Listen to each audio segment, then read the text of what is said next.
No, I just left the fan on. Could you start streaming before I make a joke? Yeah. Poop. You can make a poop joke if you'd like. That's it. That was my joke. I'm delirious. You guys are getting a very weird energy from me tonight. Just a heads up. I've gotten very little sleep and I've been incredibly stressed. So Is it I'm because going to of make some Microsoft? bad choices. No. Well, kinda, but no. You said it was conference week? Conference week. I'm getting inundated with conference requests because it's the first conference in 3 years. Plus, some vaccination mandate stuff that we rolled out for Australia took the website down. We didn't know about it because we don't have good alerting on international dashboards. And boy, were people not happy. I had Jesse's boss calling me, asking me for updates. It's been a week. Gosh, man, that sucks. Isn't Jesse's boss Ryan? No, we changed the org structure.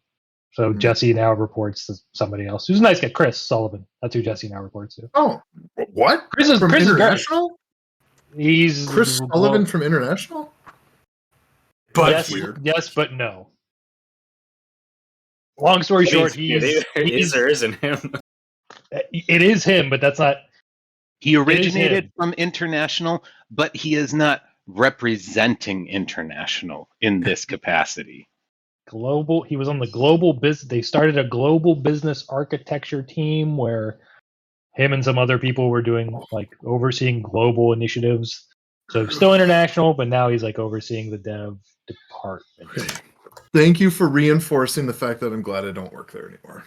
Chris is Ready great. for D&D. No, I have no problems with Chris. Just the way you described that org structure and those names of departments makes me want to barf. I mean, I didn't say that much, but it's which I ended up barfing on Sunday. I never shared that with you guys. I threw up after that chip. Yeah, I was all good, and then I ended up curling up on my bedroom floor in total agony, and like 25 minutes later, vomited. You deserve it. This isn't the first one you've done either. No, the last one was equally horrible. I didn't throw up from the last one though. It hurt my stomach, but okay, yeah. But the crazy thing is, it doesn't burn my mouth super bad. It burns my insides. You're basically telling me that you stab yourself once a year to hope to get resistant to blades. This is not the only hot thing I eat, though. That takes me to my knees. Before you vomited, did you yell, "I'm Imarith"? No, you want to know? You're not recording, are you? Oh, yeah, we're live. Oh, well, then I'm just going to say it anyways. I was sitting on the toilet, and then I was like, oh no, I've got to throw up. It's like the Stan Marsh from South Park. Yeah. It's just, you do a whoosh, and then like spin around. It was terrible. Tub? It was no. Our master bath has a separate like cubby where the toilet sits with the door that shuts. Yeah, it's awesome. I love it. Highly recommend it. Do you have a vomiting toilet? You just use the I'd waste have bin. to like go out and across, and yeah. I was going to say, as someone who has had a very productive flu in the past. This is not D&D conversation. I was going to say that that's just pregnancy.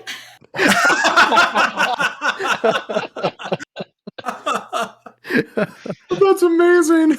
It's 9 months of the one chip. No, it challenge. doesn't sound amazing. Yeah, 9 months of one chip challenges every couple hours. All right. I haven't vomited in a while. Oh no, the one baby challenge. Oh no. And that's why you put the tub right next to the toilet. Practicalities. Now you get a urinal right in front of you, and then that's your puke urinal. Michelle heard what I was saying, and she said, "How did you ever spin around in that little thing? There's not much room." It's true. It's a tiny little space. When a man's got needs, a man finds a way.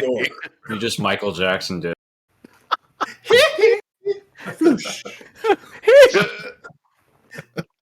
Oh no.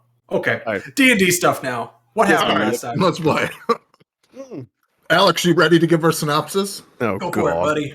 Let me pull up my notes here. 1 second. Now let's make Jack give I'll pull up my notes. Yeah. It was everything for Jack. It was Jack. I can do it. You remember how I did it last time? I was like, oh, hey, combat happened, and then I didn't really talk about the combat. Remember how helpful that was? 117 lines of text.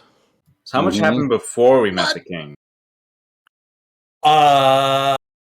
Next to nothing. Yeah. We Okay. saw Yeah, some stuff some outside of the throne room. Architecture. We saw the guards. That's right. We were like stopped in front of the throne room, and the guards were chatting or whatever. Yeah, there was the clock, the metal plate, on the side of the pillar with keyhole in it. Mm. We can tell that the guards are not coming for us, but not letting us leave. Accurate. But And then as soon as we entered the throne room, Felix's illusion was dispelled, Mm-hmm. and he just kept going. He already knew that the jig was up. Pretty much. And also Revan's weapon right. or his hip seemed to also be affected by Yeah, whatever happened to Felix. his sword and his pistol. It looks like the room had some sort of dispelling thing going on. It's the no fun zone. Yeah. Anti-magic.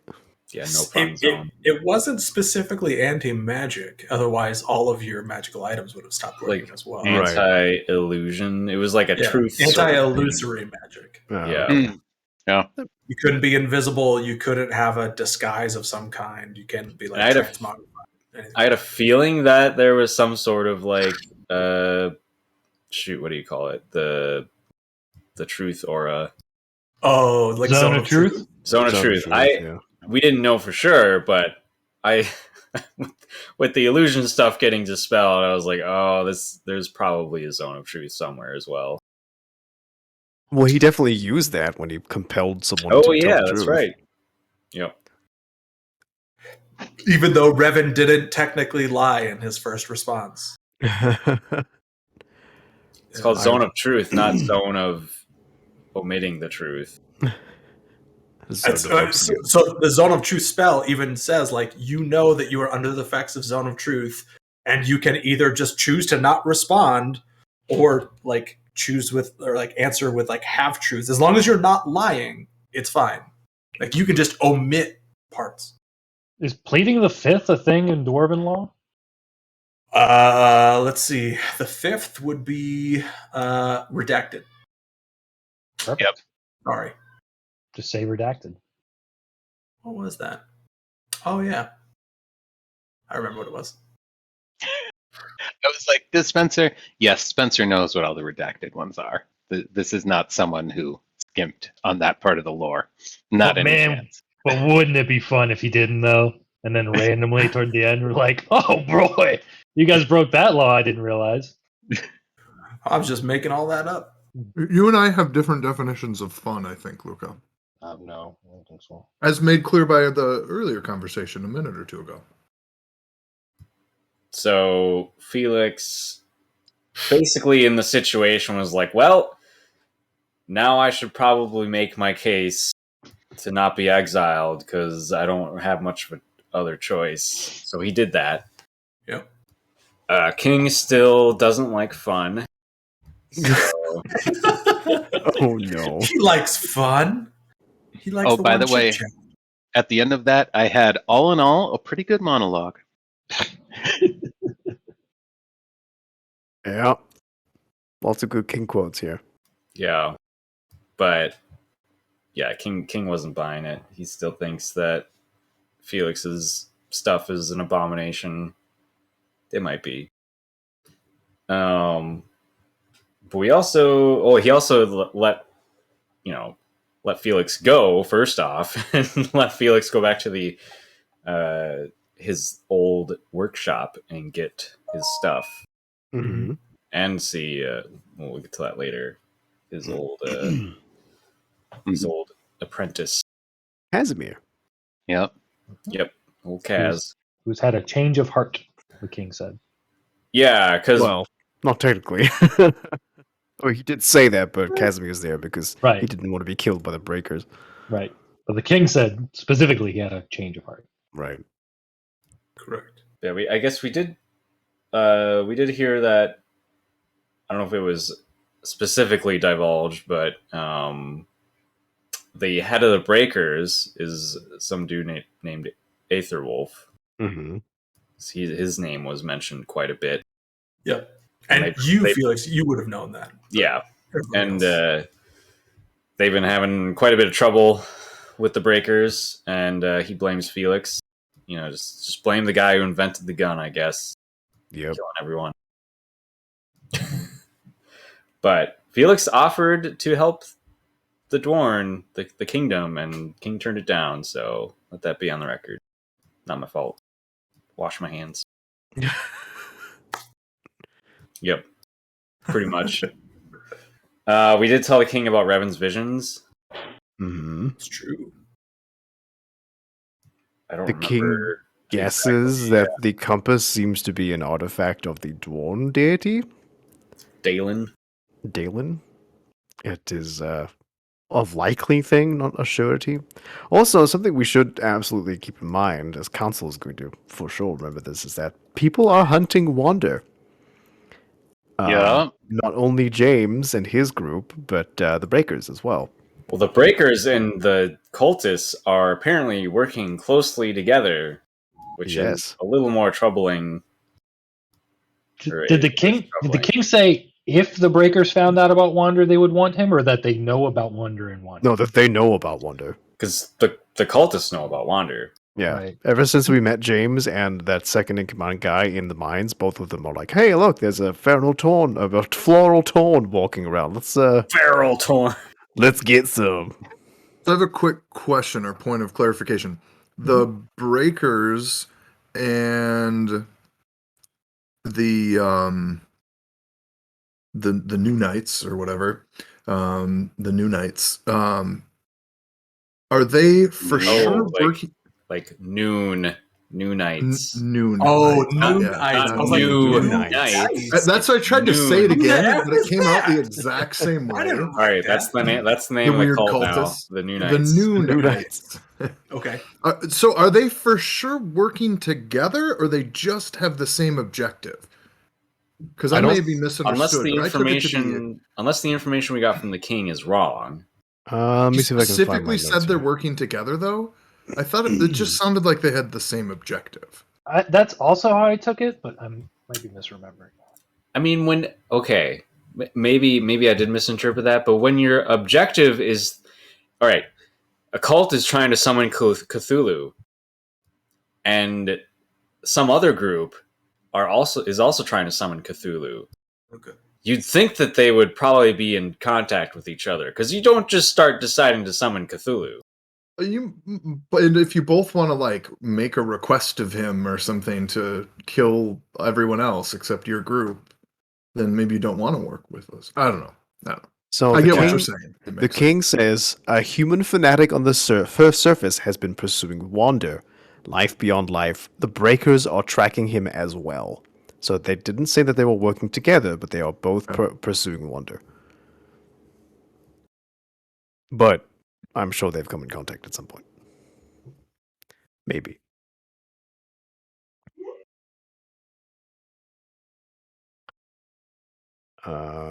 Spencer wants to tell us so badly. If you want the official answer, I can give it. Otherwise, you can act on whatever assumptions you have. I mean, I would prefer if we could refine our notes. I'm all for more information. The official answer.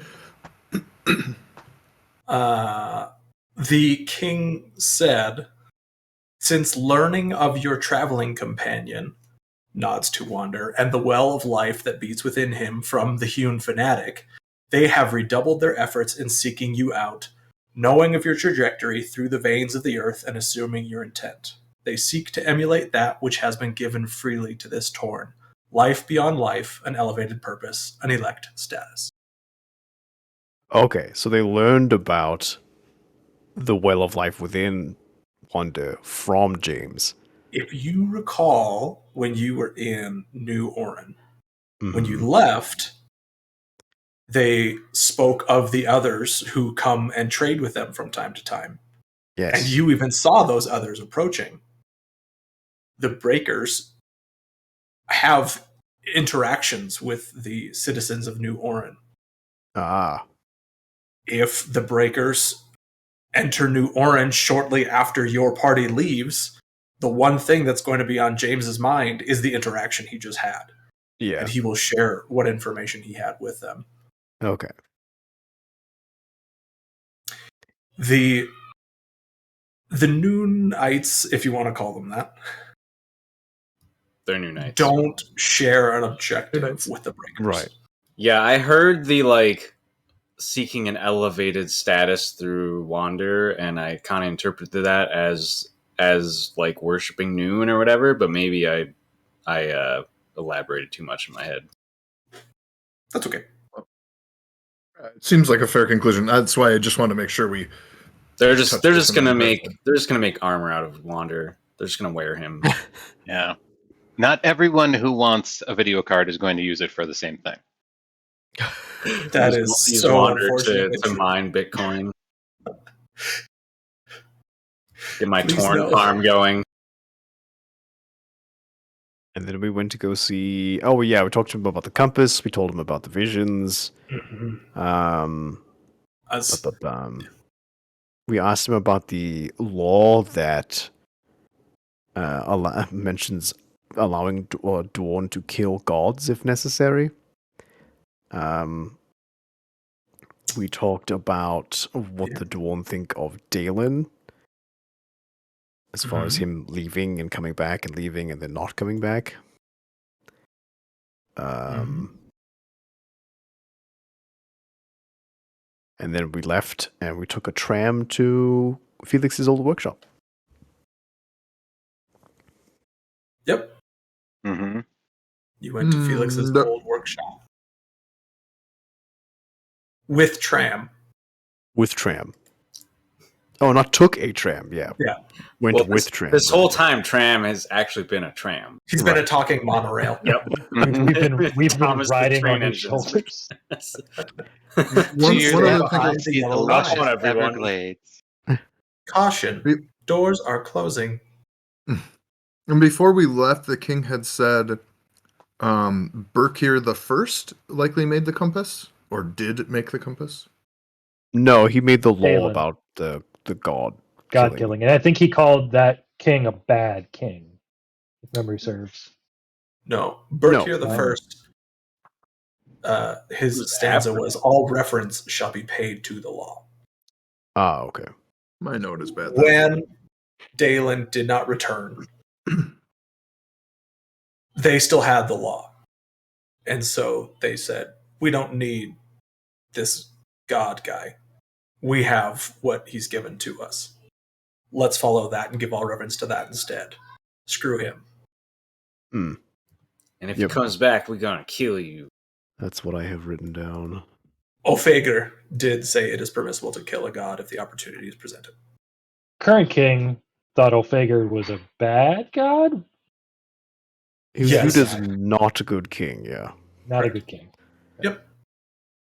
On our journey to the workshop, Council and Tram talk about fighting and weapons and stuff. We nerd out. We learn about Dwarven weapons of choice and things like that. We arrive outside the pillar. The city is thin air on this part of the city section, snaking south toward the entrance. Number of caves. We arrive at the workshop. Casimir is there working. The table and walls of the place are different from how Felix remembers. Lots of stone, ore, and similar. It's meticulously organized, but not labeled. He's holding chalk and taking notes while holding a piece of clear alchemite. Casimir says he didn't have long to live after Felix left. Felix's armor is still better than what the Breakers have, but the Breakers have modified theirs to use red alchemite, and they use lots of it to keep it fueled. The Breakers have made alterations. They've added drills and flamethrowers. Casimir invented the communication earrings that the Dawn now use, the helmets of true seeing, and the defenses in the throne room, which is very impressive. The Breakers may have communication earrings and illusion seeing as well. Alchemite is not in recorded history, which came up in conversation, which Casimir finds interesting. It's never mentioned more than a couple hundred years ago. The Chasm Dawn had no idea about alchemite. Felix was the first to find and use it as alchemite. They thought it was a gemstone. The elemental alchemites are made through exposure. Casimir has been working with alchemite beyond the elemental and saying it can take on different forces. He can apply forces to change it and its behaviors. The earrings were made with raw alchemite. The dwarven can manipulate it as a stone, and ultrasound was used for the earrings specifically. We tell Casimir about the barrier in Orin. Eventually, we go to Felix and Casimir talk a bit more, and Casimir says he's on the Breaker kill on sight list. That's exciting. He's completely broken ties with them. Felix invites him, I almost said invotes. He invoted him to Orin. Casimir wants to show us something, and he asks Tizol to grab a shield from the wall. Casimir focuses on some raw alchemite and then rockets out of his hand and embeds in the wall behind Tizol. Tizol didn't hold up the shield because he's a dingus. Kinetic energy without moving the object was interesting. Felix showed him his little scorpion familiar, which is kind of cool. Casimir was very fond of that. Felix grabbed a pickaxe, a small crucible, and gave the shield that Felix is holding to Council, so that's neat. But I didn't get any extra ACs, so not entirely neat. So it also sucks. We told Casimir of the giant beetles and the green alchemite. Casimir gave Felix more lead, water bro, I have in parentheses. We talk about ways of countering the red alchemite and the breaker suits. Felix has some ideas for blowing up the red alchemite because it's so unstable. Alchemite infused with non-elemental forces does not deplete. That's a very interesting point.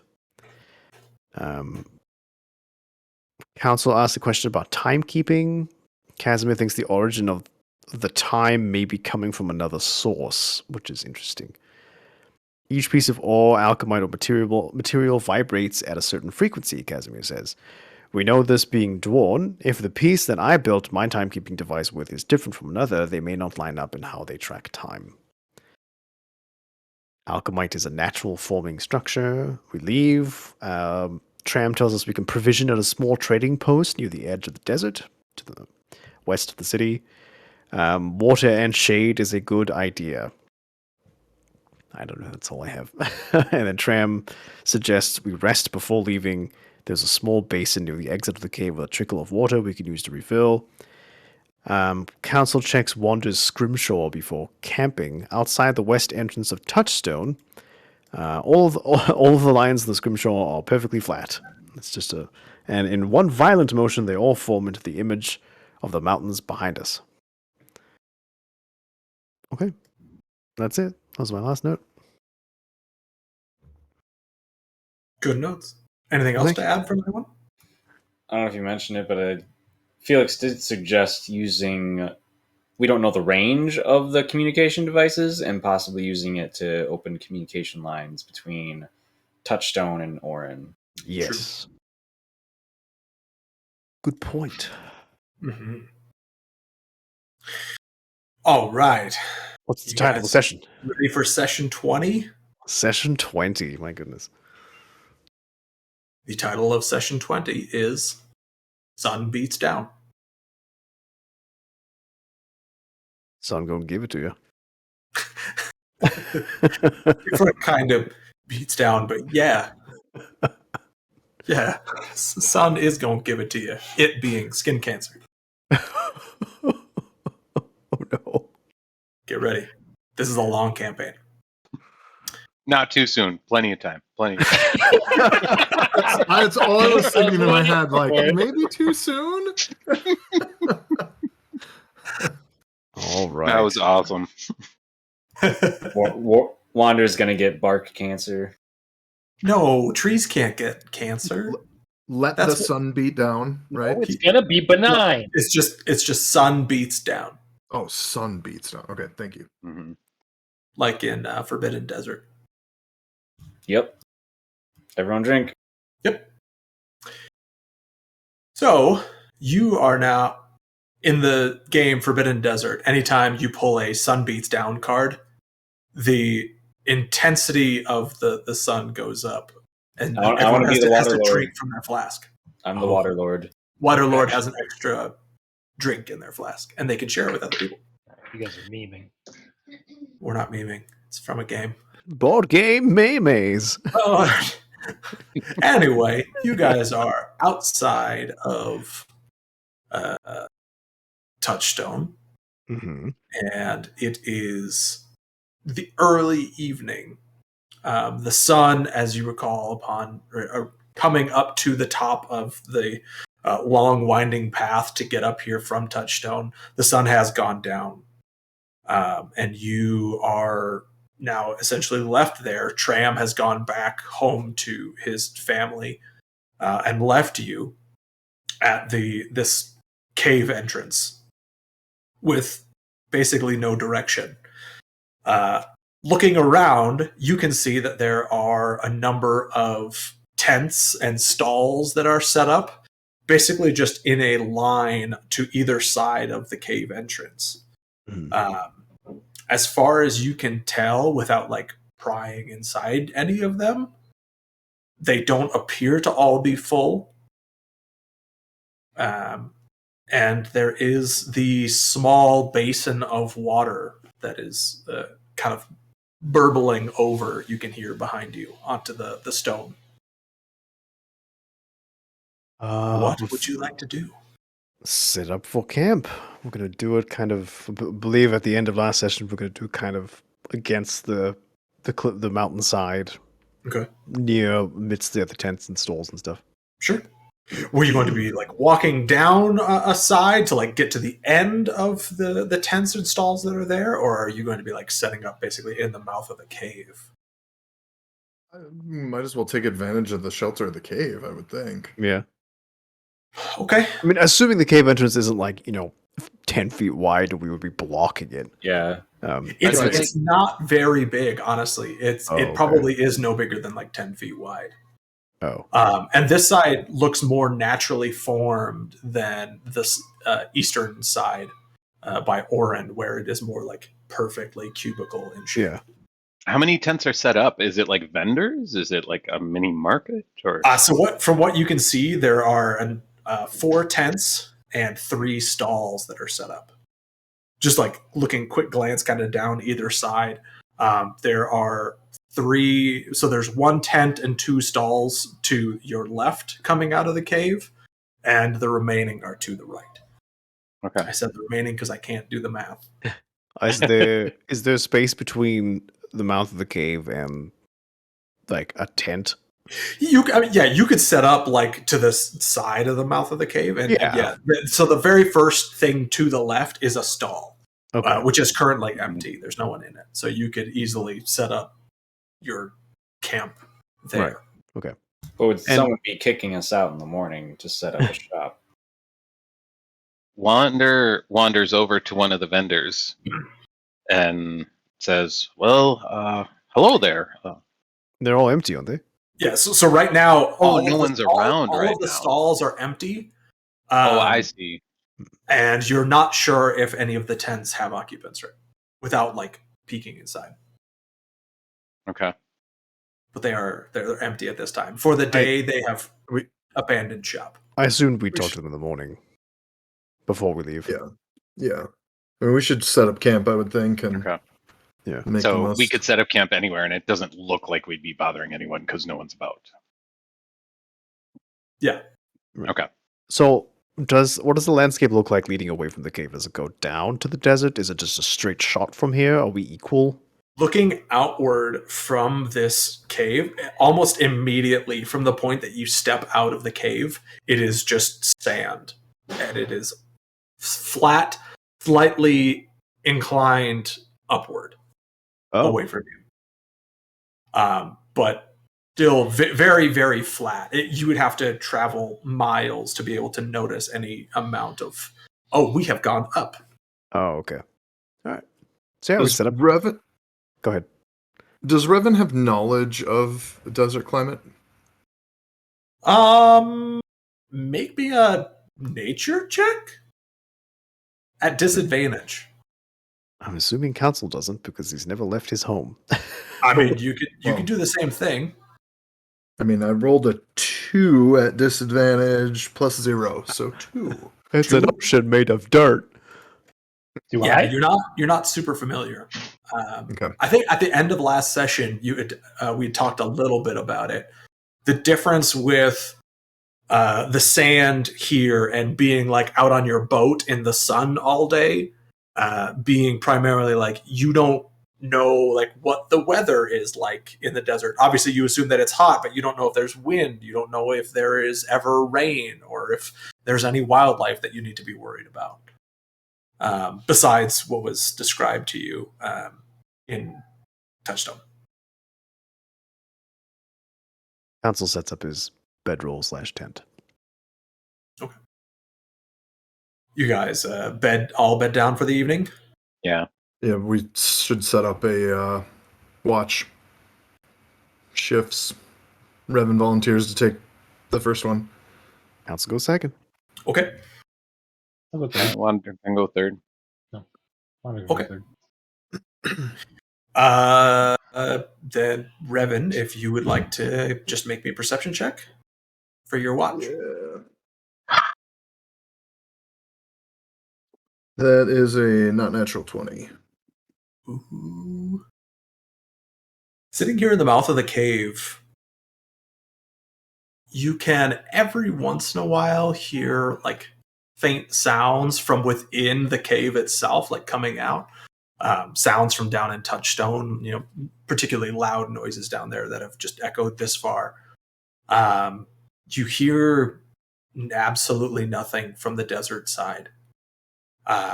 Without a moon or stars to light the evening, it is basically pitch black to your vision. Unless you have like a torch or something, you can't even really see that far. With a bit of time, your eyes would adjust a little bit from the slight amount of light coming from the cave, like, kind of grasping onto any amount of light that it can gather. And you would be able to see at least, a couple feet out into the desert. I know some black. Okay. I know some deserts get very, very cold at night. Is it that type of desert, or does it remain hot at night, or like what is it like? Where you are here, you can still feel warmth coming from the cave behind you. But if you step away from that, like step out into the sands, it does get quite cold. Are there materials nearby to make a small fire? Brush, twigs, sticks? I know you said there's not much foliage, but is there anything? On this side of the mountains, you're not really able to see that much.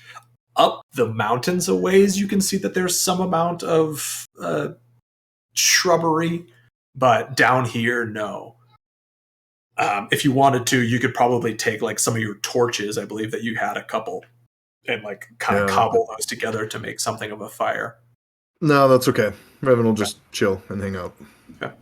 Earlier in your watch, you do hear sounds from one of the tents down to your right. Just kind of the sounds of a male of some kind, or at least a low voice. Seems to be talking to someone. But that's just it. Hang out at camp. Okay. Okay. Cool. All right. Other than that, pretty uneventful. Who had second watch? Console. Perception. Oh boy. 14 for the first roll, plus 5, 19. 19. You have a very similar experience to Captain Revan. Except you basically hear no sounds coming out of the cave behind you. You hear no sounds coming from the desert in front of you. And you hear no sounds from the tents to either side of you. Okay. It is a very quiet, very, at this point, cold watch. Is the mouth of the cave giving off any light? Very, very slight. It basically, whatever amount of light can reach this point from Touchstone. Okay. Very, very, very little. Okay. He's going to walk into the desert, just not like a far away, just far, like maybe 100 feet or so, just to make sure that he's using the light as a reference to go back. and just kind of get a feel for it. Like, is the sand super hard to walk through? Does it go up to his ankles? Is it? Are there any shrubs or like? Does he hear any creatures? How steep is the mountain behind him? Okay. Just general sense of the feeling. Sure. Make me another. Well, I have nature. yeah, sure. Make me a nature check. Sure. +2. I rolled a 15, 17. Not bad.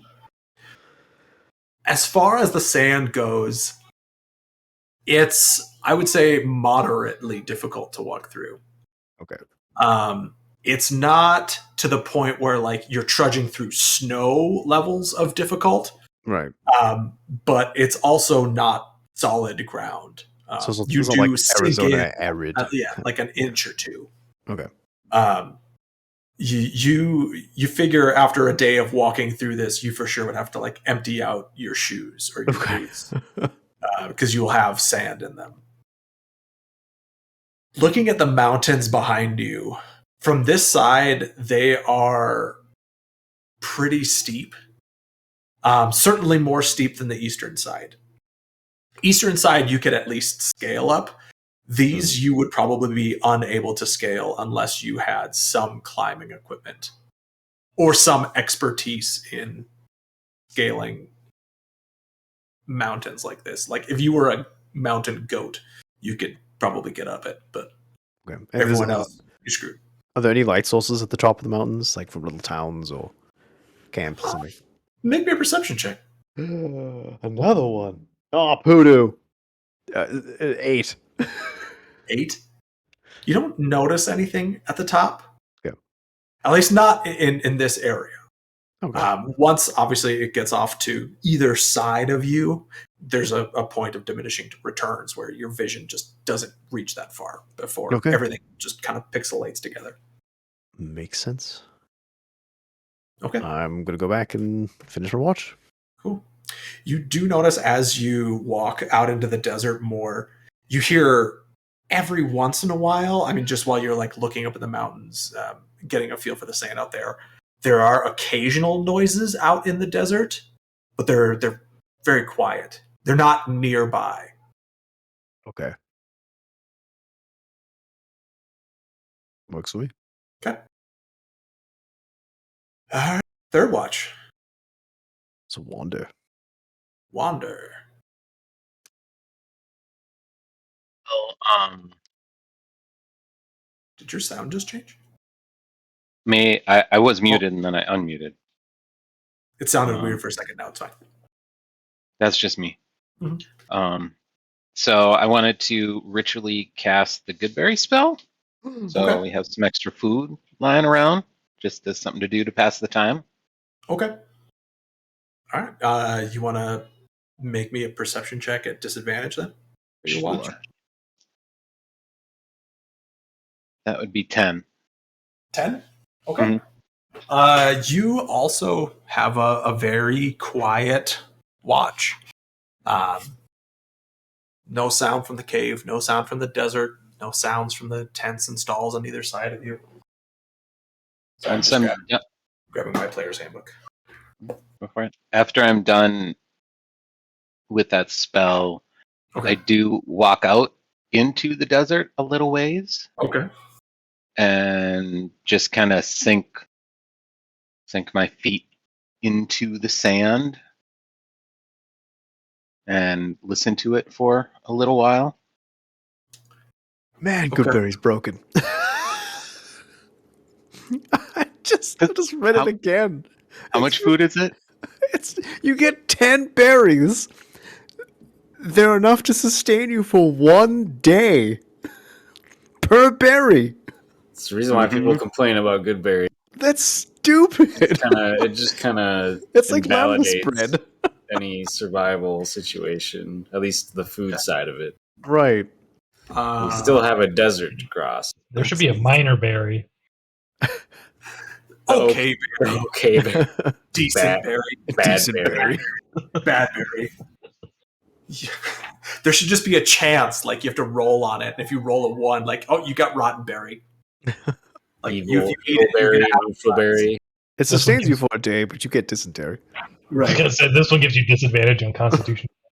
I don't know if good berry can be cast ritually.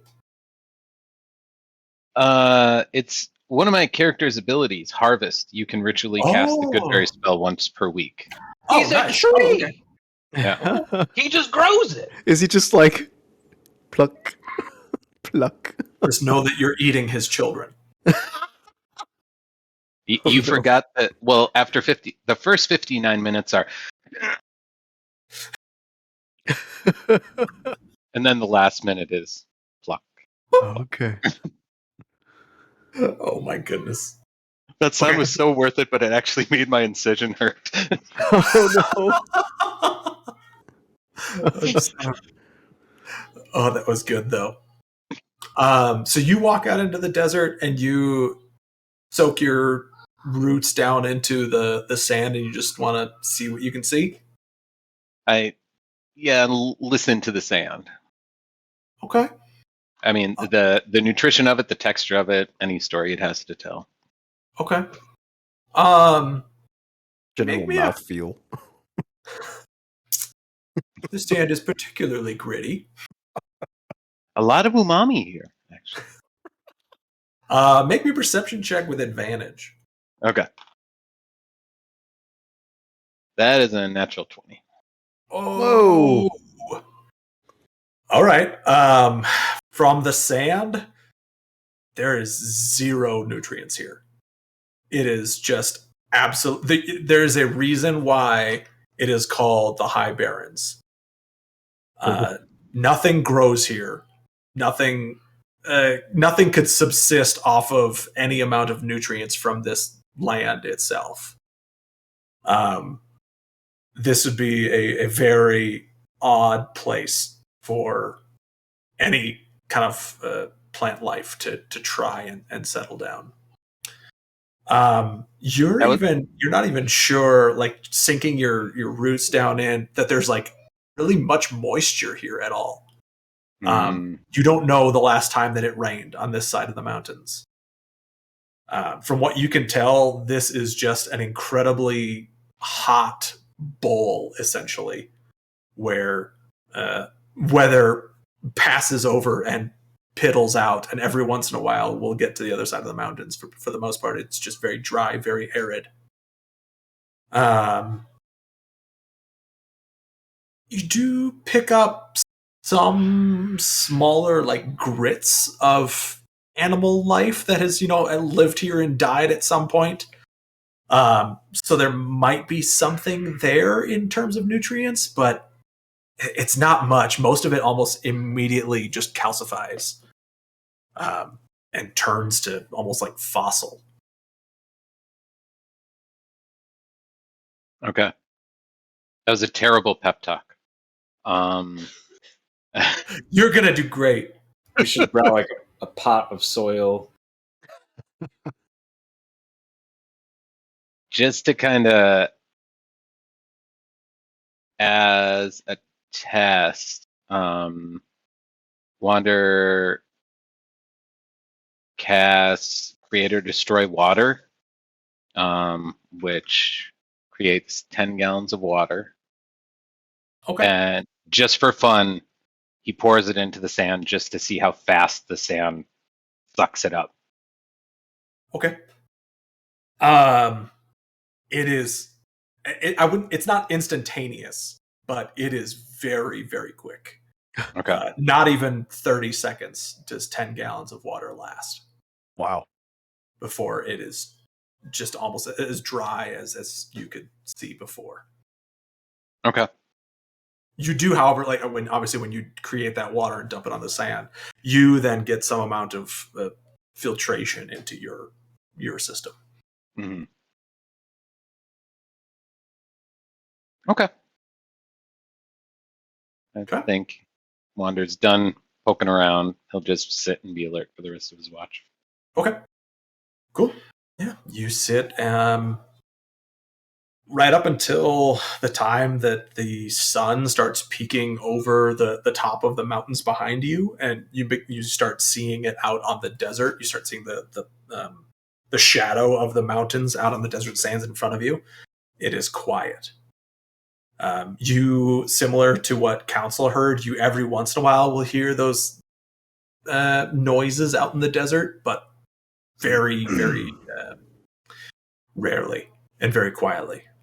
Okay. Okay. All right. And with that, the sun is up. You wander, then notice, at least with the tent to the left of you, you see an elderly Dwarn woman kind of come out of her tent, tanned, like leathery skin, like easily in like her later years of life. Long gray hair, at this point just kind of like blowing all over. Has like a sundress on, essentially. Kind of steps out of her tent, stretches, takes a look around, and kind of notices you at least standing over there. And then she turns around and walks back into her tent. Wander calls after and says, "Greetings. Good morning." And she's already gone by the time you hear. You feel like you shouted loud enough for her to hear, and maybe she might just have some hearing issues. Okay. Because anyone else would have clearly heard you.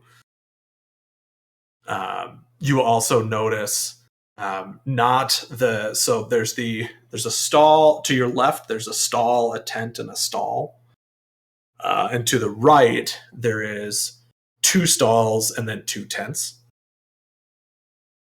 And you notice the furthest tent, there is more of a younger Dwarn woman, kind of also pokes her head out of her tent at hearing a voice outside. You can see much younger, like a dirty, kind of almost brownish blonde hair, pokes her head out of her tent and then quickly also pulls it back inside. Wander again leans around and says, "Hello, good morning." Pokes her head back outside. Hello. Pulls her head back in. All right, friendly folk. So I wake up the rest of the crew. I think that probably with you shouting hello to everyone, the rest of the crew is awake. So it appears there's a few folks around, although it is very early. One can't blame them for wanting to warm up to the day just a bit. But it seems as though it would be prudent to talk with them a little bit before leaving. One would imagine they have some experience with the desert here. Agreed. I believe their experience with this terrain is far greater than ours. They may require time to set up their stalls as well. Mm-hmm. This is looking to be... Oh, go ahead. We also need to procure some supplies. I was just going to say, this is appearing more and more so after my watch during the night and listening to the ground, and this will not be an easy... There is no guaranteed we're going to finish this trip. It's going to be tough. Luck will need to be on our side. From what I understand, we have a hydration covered at least. Yes, I can create water. We will need a container to hold such water. I did a small experiment last night and just kind of dumped it into the sand. That won't work. The sand will drink it right up. So Felix glances over to Tizal. Not so Tizal as well. I was going to say the same thing. Tizal's drinking from his flask and is like, yeah, his magic flask. Oh, yes, no, my flask, Father. It right. generates the liquid that is inside of it. So this can be our vessel for hydration. How much would a regular water skin hold, Spencer? Like I'm sure we each have one for our adventuring stuff. Isn't that like a day or two? I wouldn't even say a day. Okay. Honestly, like a regular water skin is maybe like a half a gallon. Especially in the desert. I don't know. So according to like official 5e rules, in regular temperature, a traveler requires a gallon of water a day. In hot temperatures, Right. they require 2 gallons. Right. Assuming you're not just sitting and typing, but you're actually traveling. Right. Yeah, you're actually like walking, generating some amount of sweat probably. So we're gonna need 10 gallons a day. Yeah. About. This can hold 30 a day. We'll have some to share.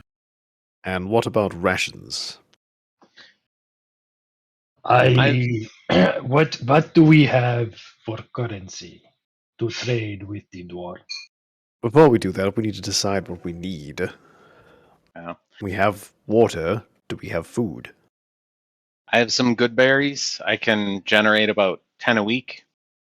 I don't know how long this trip is going to last, but I have food for 2 days a week covered. Don't you have the spell as a druid? Can't you cast that every day? Do I have the spell as well? I'm pretty sure druids get they're the only one that gets good. They do. Yeah, that's right. Is that council saying that or Alex? No, that's Council's meta gaming. So yeah, I can cast it as a druid, and I can also use a character ability to do it as a ritual without using a spell slot. Okay. So yeah, I was gonna say like, well, that's you get 2 free ones. Bro, that seems broken. Felix does hand Council back his hand crossbow. My thanks, friend. The modifications are complete. Hopefully, we will not need it on our trip. So it's +1, and it has returning ammunition. Thank you. Did any of you who did a watch look at the outside of the cave? What do you mean? No. Did you leave the cave to see the climate outside of the cave? Yes. It Yeah, was cold and quiet. Cold in the desert. Apparently, it gets very rather chilly at the evening. I assume it's going to warm up dramatically during the day. So we need coverings for the sun and coverings for the night. Potentially. Some shelter might be nice. Yes. So that is what we need. We need shelter. Perhaps. As far as what we have to barter with, I have a light crossbow. So, question: how much shelter could Wander provide if he chose to do so? In terms of just shelter from the sun, that's it, just shade. In terms of from the sun, Mm-hmm. you could probably, while moving, I would say at most you could probably cover one other person. Okay. If you were sitting still, maybe 2 or 3. I mean, if there's no room, like if everybody's huddled up right next to you. Little rascaling it. Right. Okay. Will Wander, will you need shelter when we are resting?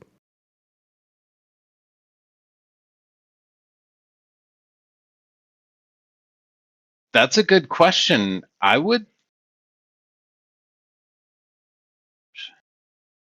What I would say, if I had to guess, is that not really, but after several days in the desert, things would become uncomfortable. But I don't know. I'm curious if you would be willing to. Sorry, that was metagaming. That wasn't Wander saying that. Okay. That was a hypothetical question to the DM, kind of. Oh. you would still be very much susceptible to the elements. Okay. It Uh, would be a bleached dead tree on the sun. right. The Yeah. cold at night may not be as such of an issue for you, but the heat during the day may even be a bigger issue for you. Since one of your primary sources of nutrient or like survival is water. You may require even more water during the day than the average adventurer. If Not like tremendous amounts or anything, but if tents prove to be unaffordable by us due to our lack of currency or things to supply, trade, I'm curious if we may procure some large fabric or canvas and have one of us carry a pole with it tied at one end and we tie the other end to wander, providing the group shade while we travel. It feels logical and disrespectful all at once. Well, if Wander holds it above his head, he would also get shade. I know. Or Or 2 sticks. Before we decide exactly what supplies we need, perhaps we should speak with the folks in the tents here and Oh, yes. glean what information we can of the desert ahead. Agreed. To barter, I have 30 gallons of ale from the Wolf and Hound. I do not think we will. Oh, to barter. Yes. Yes. I thought he said for the trip. I'm like, We're gonna get drunk. all right. sounds going to be a lot more tolerable when you're just absolutely plastered. Do we? Everyone knows alcohol doesn't dehydrate you, so we're going to be fine. It's basically water. Perhaps we should wait until they are ready for us instead of invading their homes. See if they set up their stalls soon and then go visit them. Not a bad idea. Okay. Yeah, Council putters around camp and takes some notes and waits for them to set up stalls and come out of their homes. All does is kung fu. Revan shares that he has rations from Adventurer's Pack. I'd have to look it up. You have 8 or 10 or whatever you get. Yeah, Given to me. I think I have some as well. Yeah, you guys Oh. are pretty much fed ever since you started the campaign. So, Well, okay. so we can get by for a bit. Okay. Hypothetically, if the Dwarn never set up any stalls, how long would you wait? 20 minutes.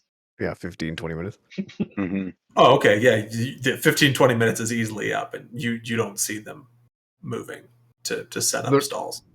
Are they milling about?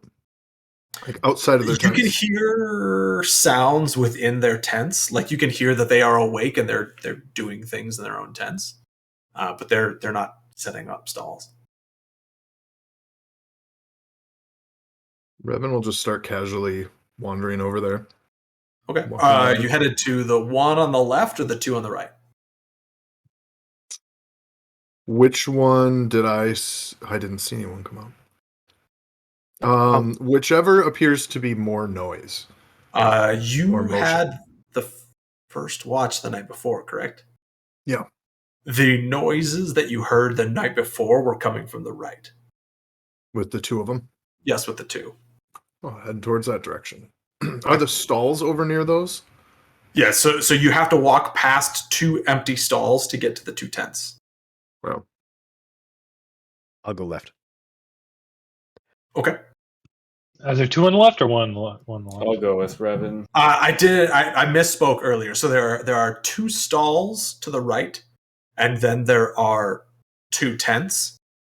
On the left, there is 1 stall and then 2 tents. One of which, as far as you could tell, had someone in it. The elderly woman who poked her head out earlier at Wander.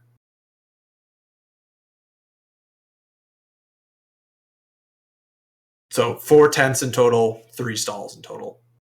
Okay. I'll go left. Okay. I'll go right. Okay. So Revan splitting the party. Natural. Yes. Logical. Revan and Tizal going to the right. Anyone else? I'll go with Council then. Okay. Wander? Tiebreaker? Yeah, I'll go with council as well. Yeah. Cool. We're known to be the rational ones. Good call, guys. I was just thinking, Revan and Tizal together, what could possibly go wrong? Guys, I gave up 30 gallons of ale for this tic tac. As long as there's no behemoth, we're fine. You do the right side first since they called it out. Yeah. You, Revan, and Tizal start walking your way along to the right. Looking at the stalls, it doesn't look like the stalls have really been used very frequently or very recently. So they're mostly abandoned at this point. Yeah, you can go to whatever that sound was, Alex. I don't know why somebody's knocking on your door. Gross. Is food. Yeah. Oh, food. It's FUD. Yeah. You arrive at the first tent. Looking, I'm assuming you're looking inside the tent, or just no? I'm not just going to go into the tent, but as we get close, I want to start intentionally, like, kind of shuffling my feet a bit. If there's, talking to Tizal just conversationally, but a little bit louder than maybe normal, just to draw a bit of attention without being obnoxious. Okay. As you walk past the first tent, then you do notice that the flaps on the front of it are open, and these are as more like closer to almost like traditional, like a wigwam. Number of poles set up with some kind of like leathers kind of skinning around it. I think that's wigwam, right? I hope I didn't just offend a whole bunch of people. I know it's like yurt. If you think of a teepee, a yurt, yeah. Yeah, sure. Yeah. Opening at the top. You can see that, the front flaps of this tent are open. Are there people as we walk by? Like, can we see them? Are they noticing us? Are you trying to be sneaky about it, or are you just like trying to? He was making noises. Yeah. Okay. To specifically not seem sneaky. Sure. Yes. Looking in, you can see that there is in this first tent, there's a male dwarn, peak dwarn, dark skin, probably like mid-40s. Very closely shorn, like black hair, like you can see the stubble basically. Medium length black beard, very strong physique. And he is kind of wearing a long sleeved tanned leather shirt. You can see he also has like a dark kind of tanned leather, almost like kilt on the bottom half, and he is like sitting on the ground, kind of on a pillow. And he has a number of things kind of piled up beside him, but his eyes are currently closed. But he is kind of just sitting there, staring forward with his eyes closed. So he doesn't notice you, or doesn't make any motion towards noticing you. I'd want to keep walking to the next one then, along with Tizal, unless he makes a sudden stop. Tizal would note and kind of like point his wing over there, but like keep walking, and this time start talking louder, like, "Oh, I have so many goods to barter with. Oh, it'd be great to speak to someone." All right. At that point, walking forward, the younger female dwarf peeks her head out of the last tent, which you guys also see. She's lighter skinned, has kind of long, dirty blonde hair, no visible facial hair as far as you can see.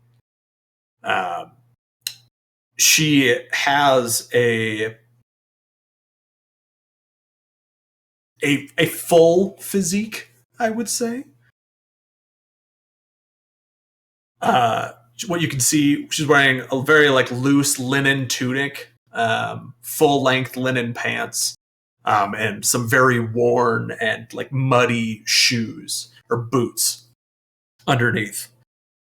She pokes her head out, and eventually the rest of her comes out as well upon seeing you walking in her direction towards her tent.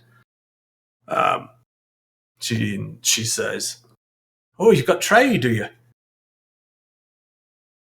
Well, step over this way. Name's Grunhilda. Revan, Captain Revan. Right. These all. Nice to meet you. Grumhilda? Grunhilda. Grunhilda. It's a beautiful name. Deception check. Do you say deception check? Deception check. I'm kidding. No, persuasion. When you mention the beautiful name, she blushes just a little bit. Yes, we are looking to procure some supplies before going west into the High Barrens, as it is called. What kind of supplies are you looking for? Tizov very sheepishly points at her like this, clothing. He doesn't want to be rude by pointing at her, but he's wanting to get across that they need some type of fabric material to cover themselves. Okay. But he's not good with women. That's why he's single, as far as the rest of the party knows. She kind of looks down at what she is wearing. She says, "Oh, you might need to be talking to Brogan then. He's the darker gentleman that you passed over on the way over here. He has more of the clothing. I'm more your alchemical supplies, potions, drinks, herbal remedies." Well, there's potential interest we may have in your wares as well. And is there an armorer or someone in your camp? Brogan's going to be the closest. He's more the hunter trapper type. Has got the leathers, the skins. He'd be able to fashion you some nice clothing. Sure. And might I ask, have you ever ventured west into the desert? Myself, no. No, I stay near the mountains. Very, very few peaked Warren actually travel out into the desert. It seems very few of anyone travels out into these deserts. Well, look at it. She kind of motions. What makes you want to go out there? I'm not asking your business. Just saying, it looks like a ruddy awful time. Not something I'm looking forward to doing. I wouldn't either. Well, after you're done chatting with Rogan, feel free to come back. We will. Thank you. What have you got for trade, by the way? Any coin? Oh, all sorts of stuff. Not as much coin, a bit of it, but we've got quite a bit of ale, some weapons, some gubbins and knickknacks as well. Any vegetation? Well, define vegetation. Herbs, plants, dandelions, fermented weeds, fruits. Would that count as vegetation? We have some of the finest ale that Oren, east of the mountains, can offer. And we do have some very special berries that we may be willing to part with. I think Brogan might be more interested in what you've got to sell. Certainly, Vera. Brogan or Rogan? Brogan. Joe Rogan. I heard Joe Rogan earlier, and I'm Rogan. He's just doing his podcast right now on the other time. Yeah, he's doing it in his mind. That's why you can't hear it. He's actually he's got telepath. Bro joking. Bro joking.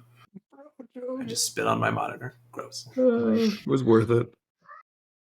And Varen would probably be interested in some ale as well. If you want enough. Varen, you said? I elderly lady on the other end. Oh, elderly love their drink. She loves to talk. If you're looking at leaving anytime soon, you'd best not visit her. What does she have to barter with? Mostly information. She probably knows more than the rest. She Certainly more than Brogan or I. She's been around the block or two. She might be one of the most useful to us then, considering the trek ahead. She looks mildly offended. You get it. Is it customary for the customer to wake up the shopkeeper, or could you introduce us to Brogan? Sorry, Tizzle screeched real quick because he got excited at meeting a new friend. Was it perfectly cut screams? Isn't that the subreddit? That was fantastic. Right as it got high pitched, you cut it. Oh, certain the Brogan's awake. He likes to do meditating, though. You can interrupt him, it's just fine. Word to the wise, though. He is a bit cranky after his nasty accident, so be nice. Well, we'll us or our friends that we're traveling with will likely stop by in a bit and perhaps do a bit of bartering with you. Right. Don't keep a girl waiting. And with that, she turns around and goes back inside her tent. Revan nudges Tizzle along and starts walking back to the other tent. Okay. Yes. We'll keep going with you guys then, since Alex is in the middle of eating. I'm assuming council will have things to say. As always, am I right?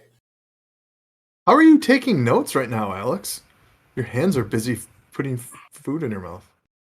I wipe them and then I take notes and I go back to eating. He has a footboard. It's like a keyboard, but you use your feet. He's so good at DDR, you guys. Mini DDR though, little like 9x9. Mm-hmm. His toes move in all different directions. Yeah, he's just like tap dancing down there. He looks like Tom the cat playing a piano with his feet. Yuck. All right. Such a weird reference. You guys turn around and walk the couple of feet back towards the other tent, where again, looking inside you see the gentleman sitting cross-legged on his little pillow with his eyes closed. And you notice now that she mentioned it, that he does some amount of like meditation. He's breathing very deeply. But it doesn't look like a relaxed breathing. It looks like he's like agitated and he's trying to be relaxed. Yeah, before we go in, well, 'tis a fine day out here in the desert. What say ye? Like, yes, fairly loud. Fine day indeed for barter. Looking in, you can see he has one eye open. He's just staring at you guys. Also just fires wildly down that direction. Stop it. He has the eye open. When you turn and notice him, you see he opens both eyes. He grabs a walking stick off the wall, the wall of the tent, puts it underneath his arm and stands up. You can see now that he's standing, one of his legs that's exposed, specifically his left leg, is severely beaten up, very like bloodied and scarred. And he kind of hobbles over to you guys. He says, "The tents aren't that far apart. I heard it all. Name's Brogan. You're in search of clothing." Yes, Captain Revan, myself, my name is Tizol. We are looking for clothing before heading west into the High Barrens. We have materials for barter, if you would be so kind to hear our proposal. What kind of clothing have you got? What do you need? Like, Mainly things to keep the sun at bay during the day and us warm at night. Simple pelt will do that. Ops.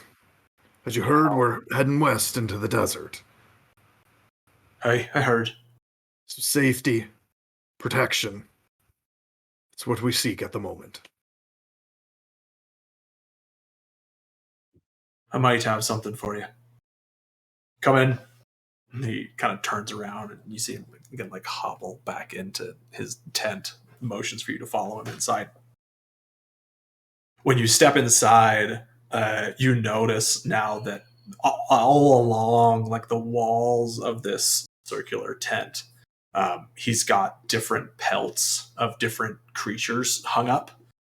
You can see that there's some larger ones like wolves, some coyotes, like skunk, anything like even down to like rabbit up on the walls. In the corner, he's got a kind of a small stack, basically, of more pelts. And then right next to that, he's got a small pile of what basically looks like dirty laundry, like clothes that just haven't been sorted or like tended to in any way, besides just thrown in a heap.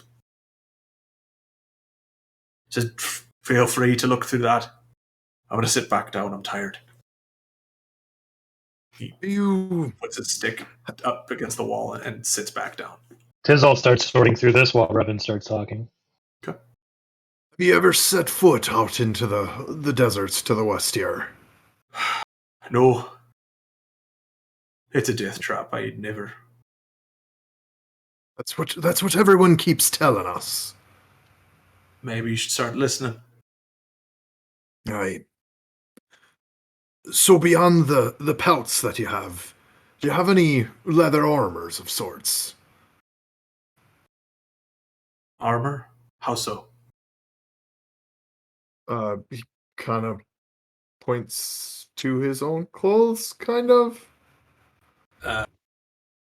You looking for more traditional armor or just something to cover you? No. The leather kind with the bits of metal for a little extra protection. Haven't got any metal. Plenty of leather. No metal. Aye. Revan joins Tizol and digging through stuff. Yeah, While what do you're I... looking- Oh, go for it. While you're looking through there, how about you start telling me about what you've got to trade as well? Seem I've even interested. We have the finest ale that can be found in the town to the east of Oren from the Wolf and Hound. It's very good. Would you like to try a sample? Is that big city over on the other side of the mountains? Yes. All right. He I'd throws sample them. it. He throws They them in his flask. craft only the finest artisanal ales from their shipping ports, bringing spices and plants and malts from the farthest reaches across the land and sea. You've never had an ale quite like this one. You throw him the jug or your water skin. He uncorks it, kind of like. The smell might be residue from the toilet wine I had in the previous Infernus. Do not He's like judge in the middle based of on taking a smell. drink when you say that. I just Revan just full on elbows Tizol. He's a joking one. Don't listen to him. Pay him no mind.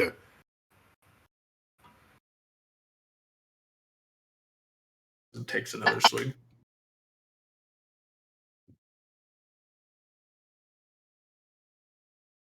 Hey, that's not bad. He hands it back to you.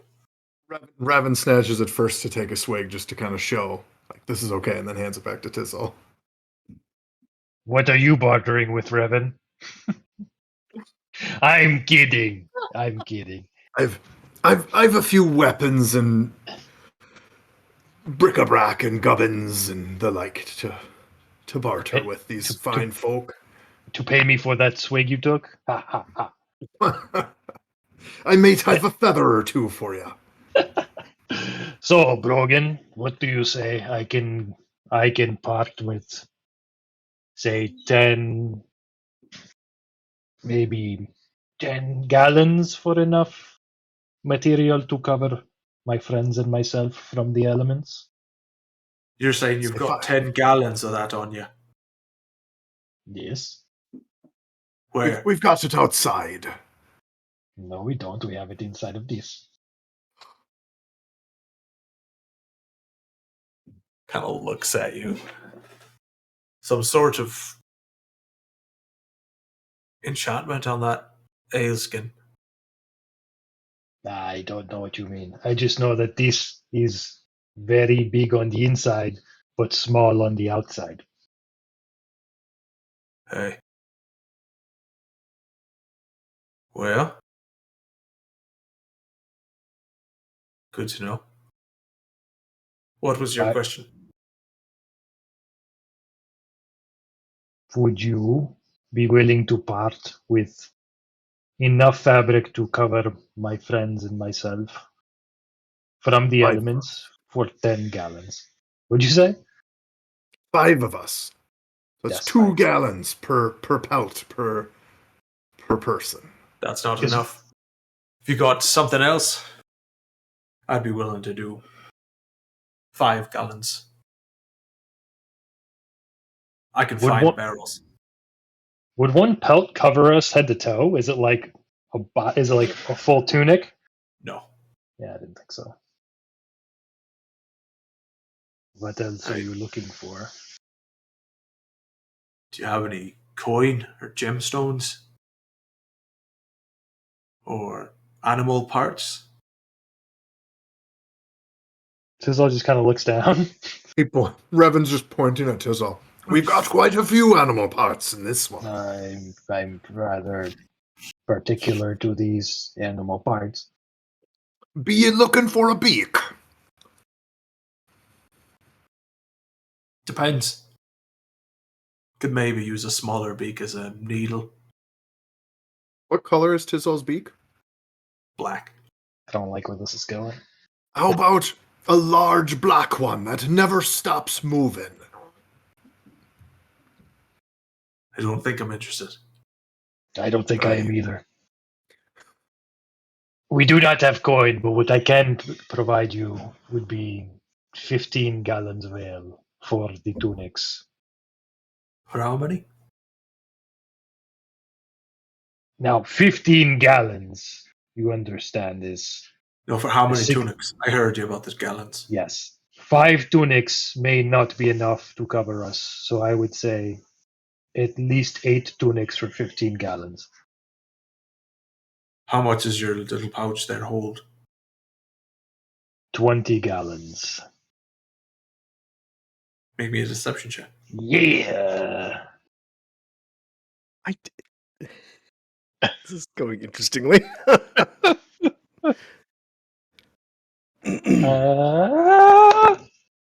Ooh, a 6! Says you give me all 20, and you've got a deal. All 20 for 9. For 9? Yes. No, 5.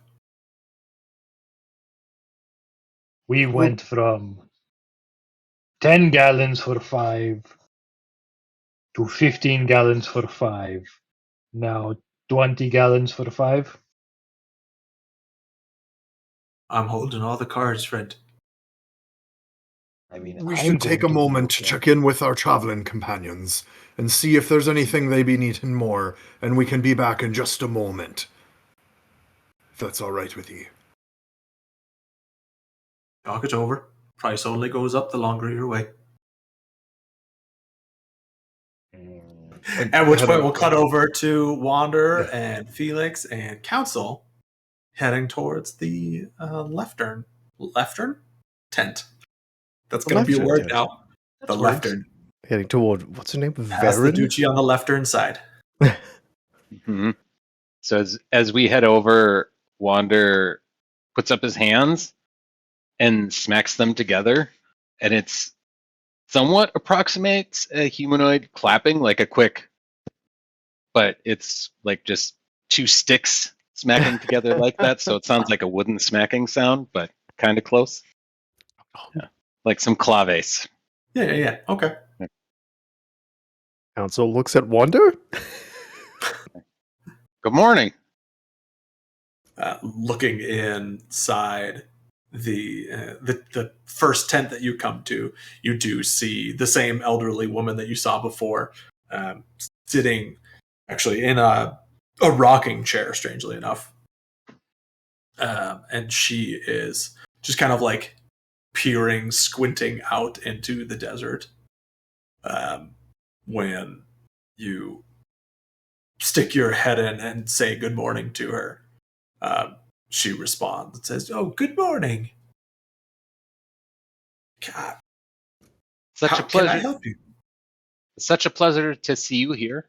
My companions and I were making a quick stop, and we were about to make a journey into the desert, and we were wondering if perhaps you might have any goods that might assist us in said journey." Are you a Torn?" Indeed, I am, Madame Dwarn. Very, very few people are familiar with the vocabulary. I'm impressed. Very few people have been around as long as I have. And how long is that, perchance? Long enough. You should know never to ask a lady her age. Apologies, very polite in my Torn lands, but I'm far from home. My apologies. You are quite far from home. Over the mountains to the north. Certainly. Oh, indeed. I, in my day, traveled all along these mountains. On Did both you sides really? of the desert. I've seen across the great prairies where the other Torn are. I've seen over to that town on the other side of the mountains. The forest to the south. Even into whatever is happening over on the western side of the desert. So have you traversed the desert? No, I walk around it.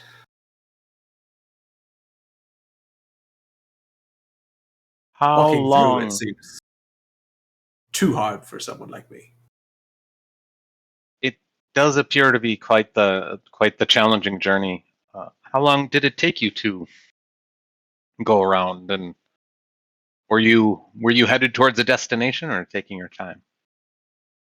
No, simply exploring. You see, us Peak-Torn like to get out and about. Like to see the sights, learn about the natural world, about the laws that govern.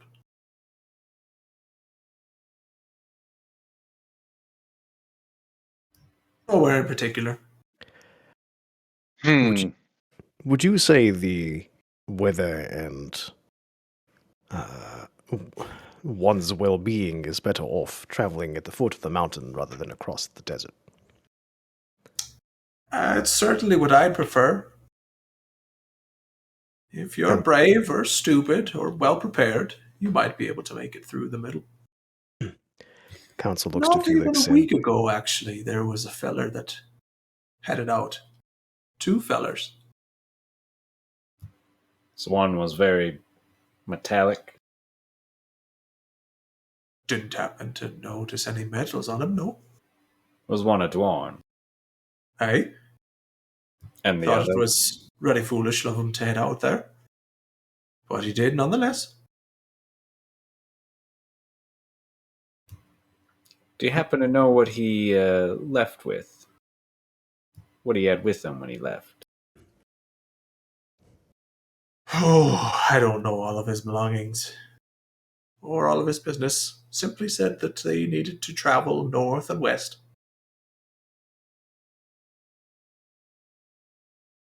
North and west. It may be prudent of us, Felix and Council, to follow the base of the mountain until we can no longer do so. Follow the base until the compass points directly west. Is that what you're saying? Well, go north, then west until the compass points south. Either way, we aren't sure if what we are looking for is in the center of the desert or on the other side. True. I don't know what you're looking for, but it's probably not in the middle. It Nothing's very well out there. might be those two individuals you saw. Oh, if you're looking for them, then maybe. If one were to walk at a consistent pace from here across the western side, how long do you estimate it would take? To get to the other side of the desert? Of the Barrens? Correct. Oh. For young, spry ones like you? Maybe 2 weeks? We might want to just follow the compass. We don't know if he made it all the way across. True. Or maybe the destination wasn't on the other side. They didn't seem to have too many supplies. I don't know if they'd be making it that far. Not to be grim. May have had a trick up his sleeve. It is a grim climate. Possible. Well, we are trying to become the third option you mentioned, and that's very well prepared. You see. Do you have any supplies or advice you could give us? Do you have anything to trade? What are you interested in? Mostly I'm interested in company. Someone to sit and talk for a while. I also don't mind if you have many kinds of precious gemstones or the occasional drink isn't too bad.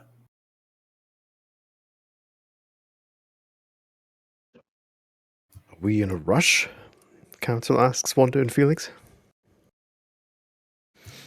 Not a terrible rush, but I would imagine we'd wait until evening to travel either way. if our friend does run into trouble, might be good to find him sooner than later.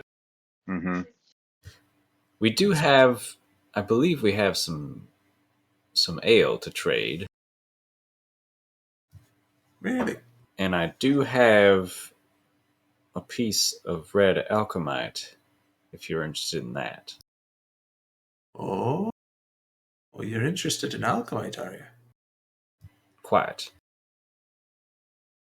She kind of reaches back underneath her rocking chair.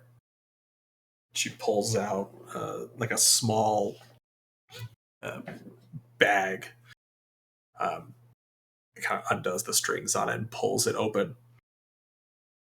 Looks down inside and says, "I'm quite the collector myself." You look down inside and there's just all different colors of alchemite. Gosh. That is quite the collection. Been working on it a while. What are all the colors that I see? You could see green, you could see blue, you could see red. I was really tempted to go into Mika there for a second, but I won't. Up close. Like be brown, like be blue. Yep, you could see some clear. basically all the colors you're familiar with. You do also see a white, which you haven't ever seen before. Where did you find the white one? Oh, I found it down south, near the coast, where it gets real cold.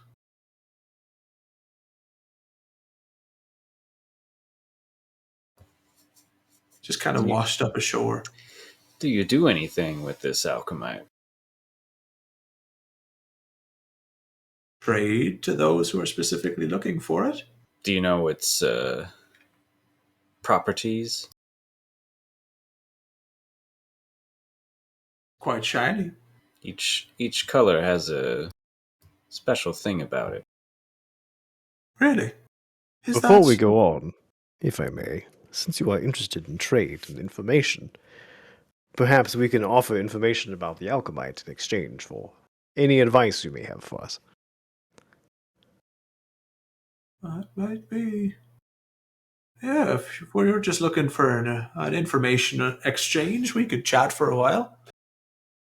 Anything that would help us survive in a foreign clime would be greatly appreciated. Kind of thinks.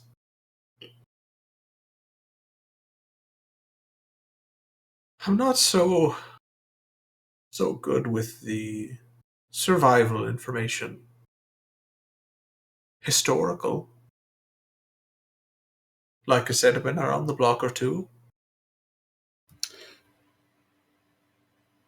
It might be useful information to know what awaits us on the other side. The other side of the desert? Or the other side of the other side? The desert. The other side of the desert is more mountains. She kind of like draws, essentially, like she picks herself up out of her rocking chair and like sits down on the ground, kind of scoots you all back, and draws like a very crude version of what I have on my map. Like the High Barrens is essentially a big bowl. You have mountains all on the north, the south, not the south, the west, and the east. Very high, very dry, very warm. To the south, it slopes until it eventually reaches a rocky ocean. Within that bowl, it's very warm. But it is mountains on all sides. If what your friend, I'm assuming, was looking for is in the mountains on the other side, I'm not sure what he's looking for. Those mountains ain't natural. Can you clarify on that statement? Sure. Even your friend here, and gestures to Felix, upon looking at him, would know that those aren't naturally formed mountains. Something happened. Something made them too jagged. Fascinating. That is interesting. Perhaps they're interested in those.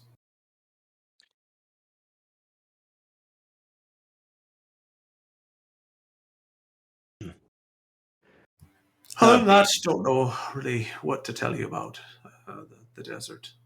Do you know much of these large worms we were informed about?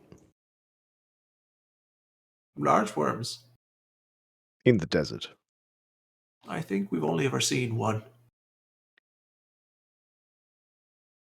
And it was more north of here. Good to know. That is good to know. Anything that happened leading up to its appearance? Don't know. was said that it was seen by some other dwarven some time ago. It could be dead for all I know. Don't know the lifespan of a large sandworm.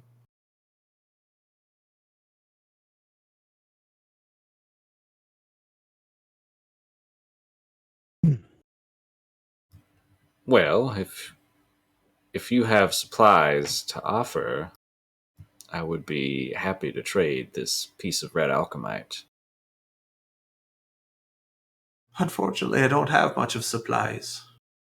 Only thing that I really own is the bedroll over there. And she kind of like gestures, and you see like a just old, super beat up, nappy looking bedroll that she's clearly had since she was like 4. And this rocking chair, which I was able to barter for.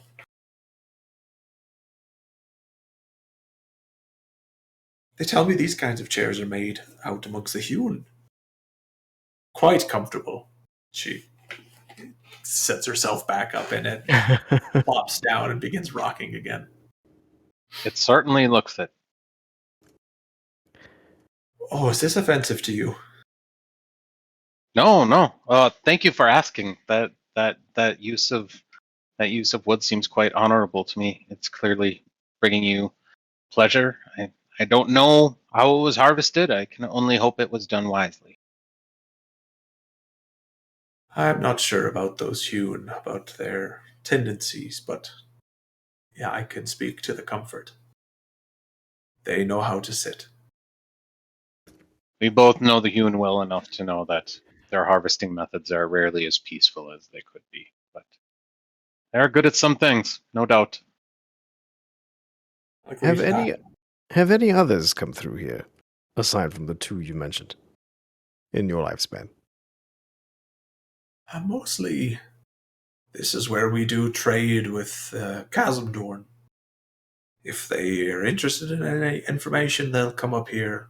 Or if they're interested in trade for things that Brog and some of the others have got to offer, we'll meet them here and trade. So primarily it's only Dwarn.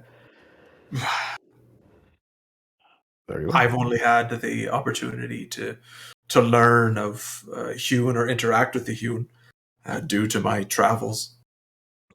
And I only known of the Torn, again, because of stories.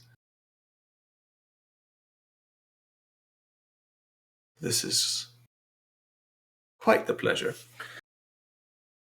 You said there were others over there. What supplies do they normally... Do they have supplies that they deal in? Oh, absolutely.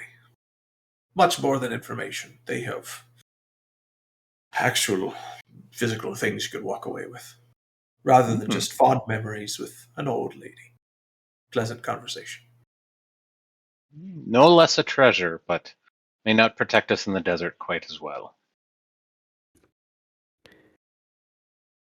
For a tree, you've got a silver tongue. Wander kicks the dirt a little bit and stares at the ground. Judging by the reactions of the other races, I would assume he has had much practice. If I taught you some things about alchemite, would you be willing to trade this red piece for that white piece?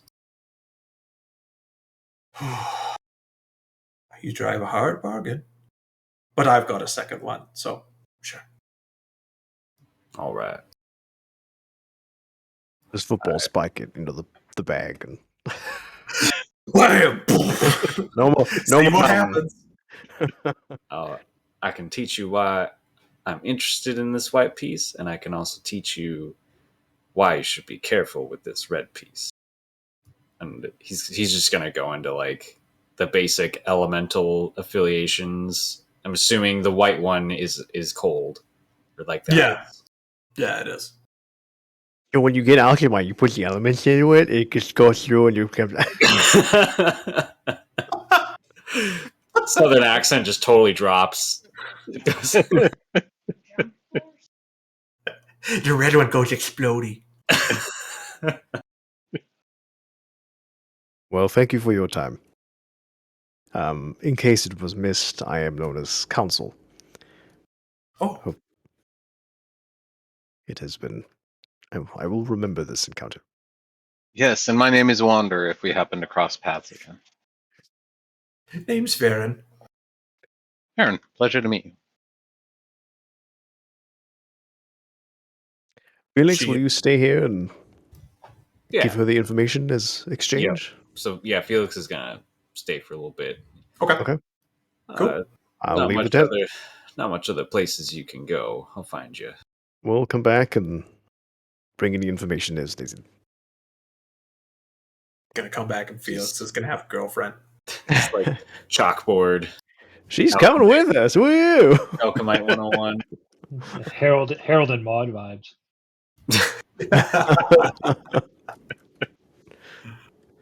All right, yeah. I'll go out and see if I can find Tizol and Revan. Okay. Yeah, when you leave the tent, you see Revan and Tizol actually walking towards you. Okay. With kind of... Tizol looks annoyed. annoyed looks on their faces. We just finished conversation with an elderly dwarven woman named Varen. She didn't have any survival tips for us, but some cursory information that has been useful. Felix is currently paying her with conversation and information in Alchemite. Is it Varen with a V? Varen? V Varen. Yeah. Thank you. I assume she would be interested in drink. I don't believe we have any more value to gain from her. She is interested in drink, but... Grunhilda? Grunhilda. Grunhilda? Mm-hmm. Grunhilda is the tent furthest on the right. Brogan is the tent that we just walked out of. He wants 20 gallons of ale for 5 tunics. Or a gemstone, which we did not tell him of the alchemite. Felix is trading the red alchemite for a white piece, so that is not available. Makes sense. Five tunics, I don't know would be enough to cover. So potentially we would need to procure more fabric. Does your gallon hold 30? Does your skin hold 30 gallons? Yes, I lied to him and told him 20 because he was not, how you say, flexible in negotiation. Unfortunately, we are the ones in need. He does not Yes. have much to gain. Yes. Appears to be a bit of an alchemist, and we didn't spend too much time digging into her wares, but we may want to do so before shoving off. Did you learn what she is interested in for trade?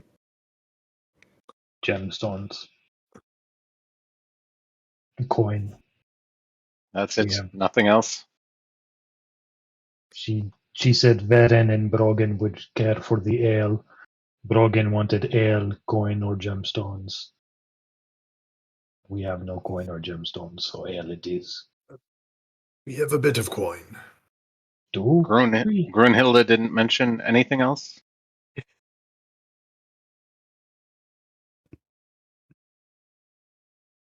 Oh, that she did. She also mentioned any kind of plant.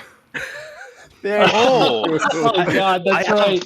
I have passing relations to such things. Thank you for sharing that information with me. This is delightful. What are you doing here, Barnabas? Oh, You didn't take a mental note that you have a literal vegetation. a literal tree druid in your party.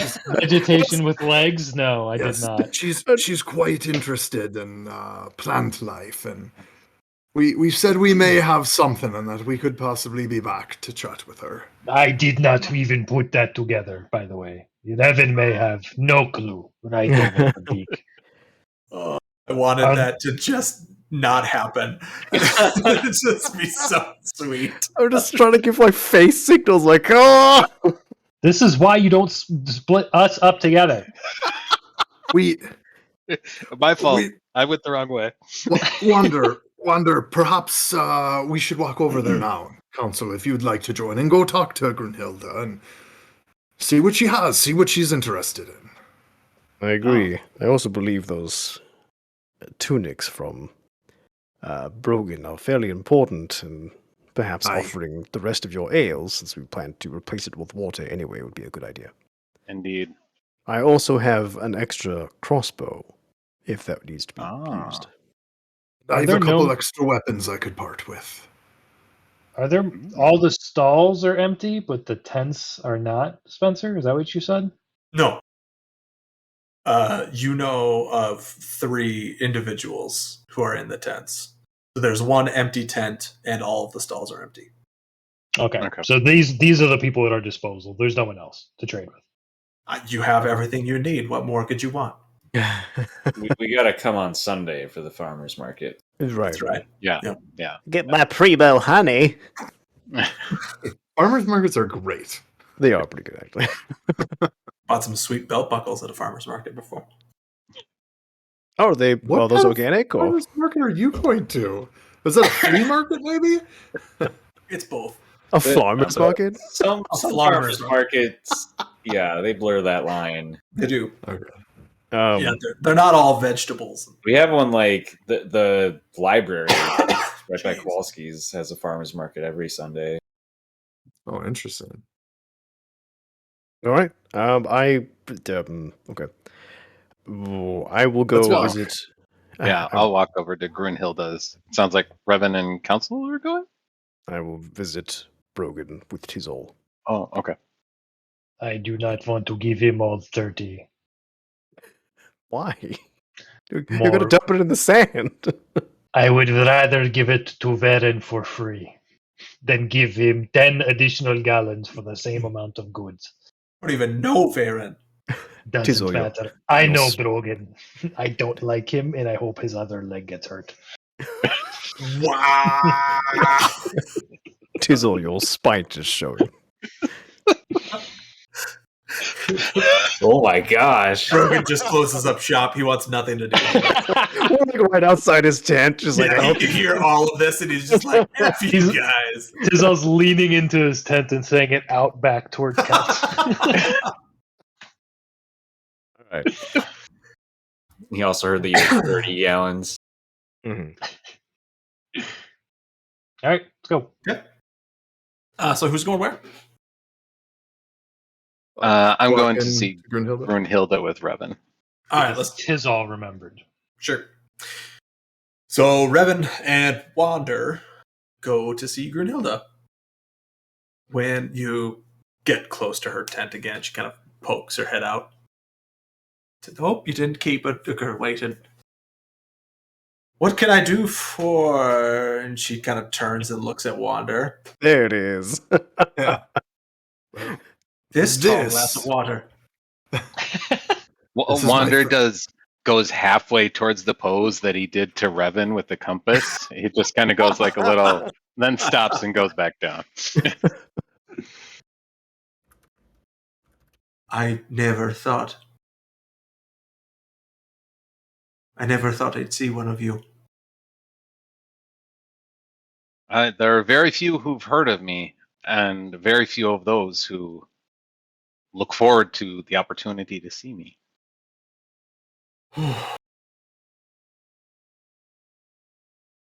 Yeah, you're something.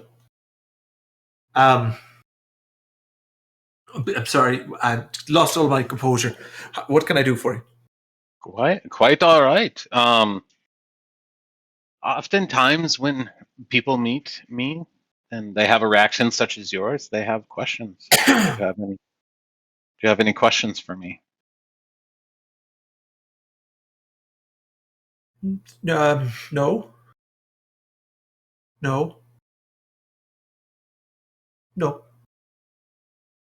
All right.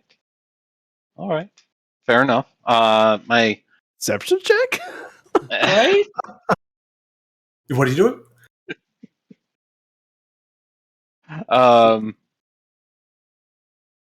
Wander's not even going to do a perception check. He's just clear that she's lying, and he's just moving forward with that assumption.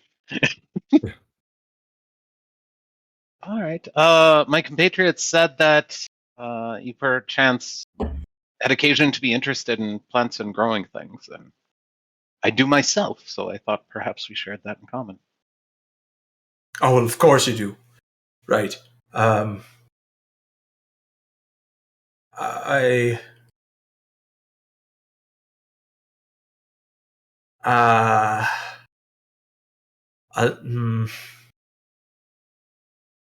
Tell me if this is too forward.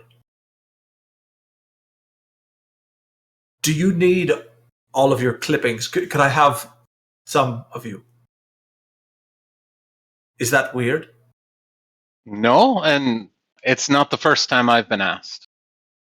Council's ears get hot. Yes, I've done my own travels of the world. I've been in other lands. I've seen people who collect dwarn teeth. I've seen people who collect elm knuckles.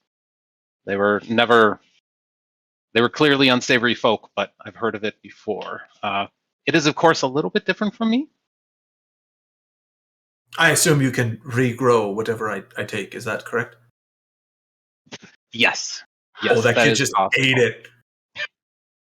You all right, Evan? I just watched that and it was amazing. Oh, he went down. Poor guy. They saw you, and did you know we're streaming on Twitch right now? You just took his injury, and you also injured his ego as well. The Dark Souls dead thief screen shows up. Does Spencer get to roll damage? Hold on, I need more D6s. That's at least like 12 points of psychic damage.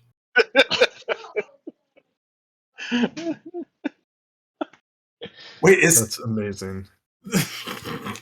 He was definitely hamming it up a little bit there. That was awesome. That made it all worth it. Yeah, so I assume whatever I take or whatever you offer, I don't want to take anything that you wouldn't would grow back. I wouldn't be taking anything that would do detrimental harm to you. Correct. I certainly wouldn't give you anything that I couldn't replace if need be. So we are continuing our little adventure here, which leads us across the desert. And I was wondering if perhaps you had any supplies that would assist us in such a journey.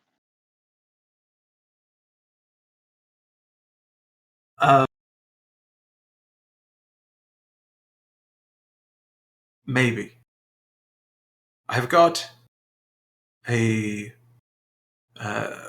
concoction of sorts that would, at least for a day, would help you to deal with the sweltering heat. I've got a number of those, but it'd only be for a single day. You need multiple of them to be able to make it in a journey, and multiple for the multiple of you. Not you, but your party. You know what I mean. Do you know what I mean? I think so. Okay. Yeah, yeah, of course you do. Right, you're intelligent. On a good day. I've got that. I have also, should you encounter any nasty things out there, any beasties of a sort, another tincture that'll help you to fight a little bit better, a little bit faster. Just if you're interested in that one as well. I've only got 2 of those. I also just happen. I have some like empty jars that I use for making things in. So alchemical supplies. Is there anything? What are you looking for? Well, we're as we approach the desert, we're dealing with surviving the heat, shelter. We have the hydration issue and nutrition issue mostly covered. But yeah, primarily surviving the elements outside of that. I don't know how much this would help you specifically, but it would help your traveling friends, party. There is a lotion of sorts that they can apply to their skin to be able to ward off the heat as well. It wouldn't be as effective as the potion or the drink that I make, but it would last you for longer than a single day. Oh, that could also be quite. How many? The heat potion that you mentioned, first of all, did you say how many of that you had? I've got 5 of those. Okay, fair enough. And the lotion, how much of that do you have? I've got at this point I've got a single one of those, but that'll last you a week. Or that's one person a week? Hey. Okay. If you stick around until probably a couple of days, I'd be able to get you some more, but I don't have any more on me at the time. I'm sorry. Oh, fascinating. That does make things interesting. You did mention you were into plants. Do you have any other plants with you right now that are of note, or other plants that you could obtain if you were going to get more supplies? Yes. So actually, I have, and she kind of goes and turns around, grabs out almost like little petri dishes of things. Takes a lid off of one, and basically you see a cactus leaf, or what looks like a cactus leaf, and she says, "From this actually is what I make the lotion that you can use." I'd have to gather more. This isn't enough for a full jar of it, but with enough of this and a little bit of water and dirt, you can make a nice lotion. Oh, and I've also got, and she turns around and kind of puts that down off to the side. She's got basically a palm frond. She's like, these are quite hearty. They act as a nice shade. They can actually be woven together. If you have some needle and thread, they can be used to create a sun hat of some kind. If you need that, or a fan even. Sun hat. Could do wonders as we travel. Question: how much of, when you mentioned 2 days, how much of that was traveling back and forth, and how much of that was actually manufacturing? Let's say, hypothetically, you had 10 times as many of each of the plants that you have right now. If I had 10 times as much of the plant, as the manufacturing part is maybe a couple of hours. The traveling part to go get more of it would be the majority of the 2 days.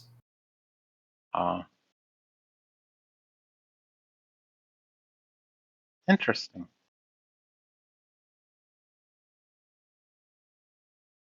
Well, I need to confer with the rest of my group. We have several different things happening. I want to make sure I cover them. I need to ask some questions. I've traveled a lot, but I still forget you humanoids and what you need in different environments. So I just want to make sure we're doing all that we need. Makes sense. All right.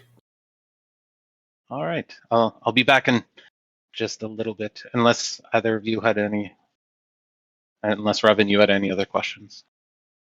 No, I forgot you were here. Yeah, I've been quiet in the corner, hidden in the shadows. All right. Well, if you think of anything, let me know when you come back. Okay, sounds good. As I said to your friend, don't keep a lady waiting. Oh, no indeed. No indeed. That would not be wise at all. It's been a pleasure, Grunhild. I shall be back shortly. Now we shall leave for a moment. Face. She's like, poison. Where's my poison? All right, so you guys leave. Yeah, we leave, and my intent is to go back and see how the progress of the other group is going and catch their attention when I have the opportunity and have a conference. Okay. Council, Tizal, and Felix, were you going? Oh no, Felix, you were back with Varen. That's right.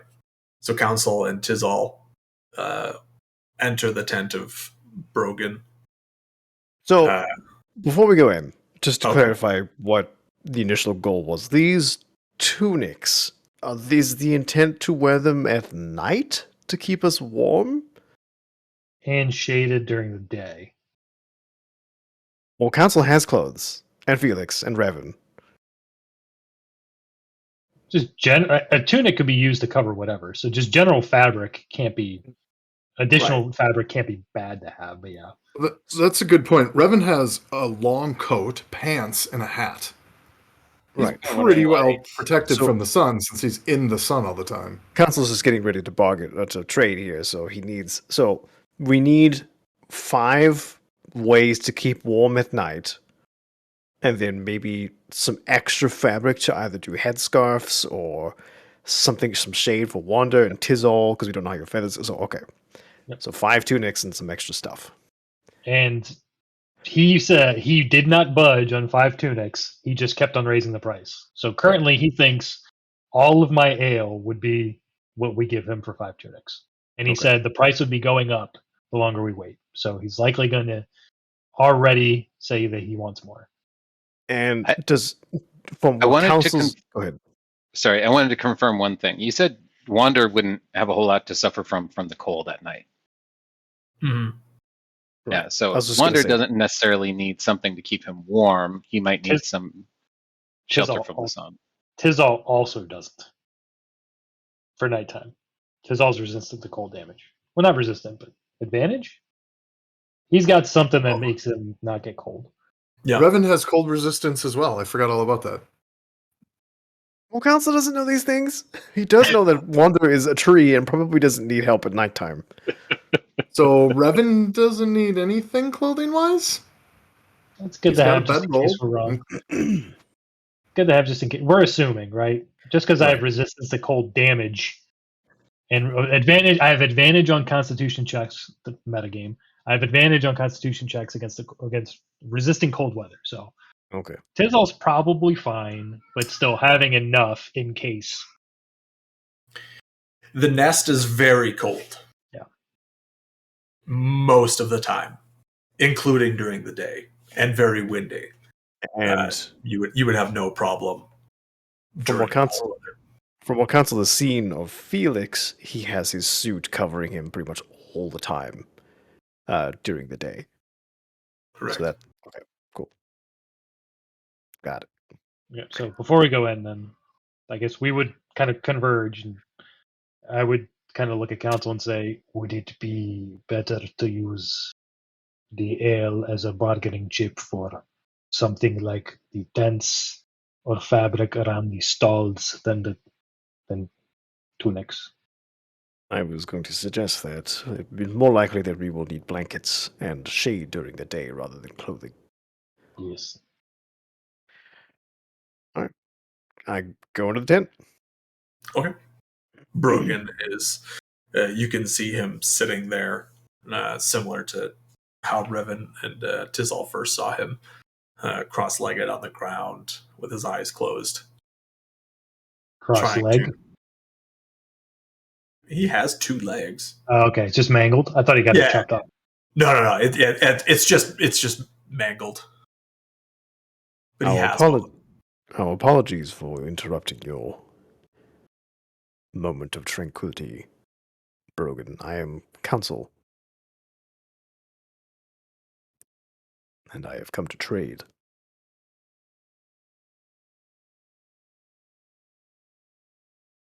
He sees Tizal standing with you. You've come for the pelts. Indeed, I have come to clarify what our desires are. The need for tunics is not as great as we formerly thought, but means for staying warm in the evening and perhaps granting shade in the day, such would be more easily handled by unused pelts rather than shaped into a tunic. With that said, and with as little work on your side as required, I am curious on what your stance is on the exchange of pelts for ale. We didn't talk about pelts. We spoke previously of tunics. About full coverings for your party, whatever it may be. Understood. Pelts would probably be cheaper. That was the hope. Hoping for something to add on top of a sleeping roll. An extra layer, perhaps. Just something to insulate a little bit, keep it warm at night. Indeed. That's what you're looking for? Indeed. And perhaps during the day something to wear over the shoulders or head to provide cover, so nothing great. For that, you'd probably need... How many are in your party? 5 of us, 4 of us would probably need something at least. So 4. You'd probably be looking at two big pelts per person, so that's probably 4 medium pelts per person. In the end, you're probably still looking at around the same price. Very well. And for 20 gallons of ale, does that suffice? I could be convinced. Very well. Is there anything else that you would recommend we take on our journey? From your experience. Well, I'm not going outside anytime soon. So, if someone would like to buy my hat, I'd offer that. Can I see his hat? Yeah, he reaches over next to him, and he's got basically like the equivalent of like a leather sun hat, but it's like floppy and everything. Says I have this.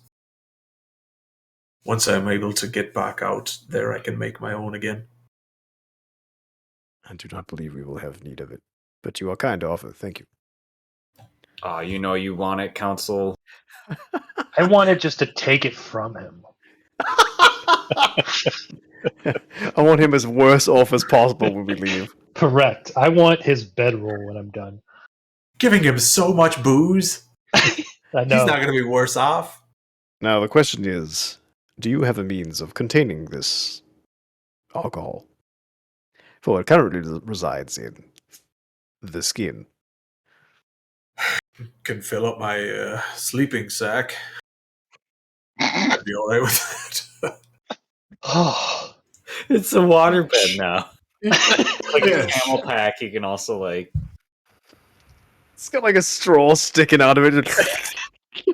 It's like sitting in a kitty tub of margaritas and drinking it with a straw. Oh no.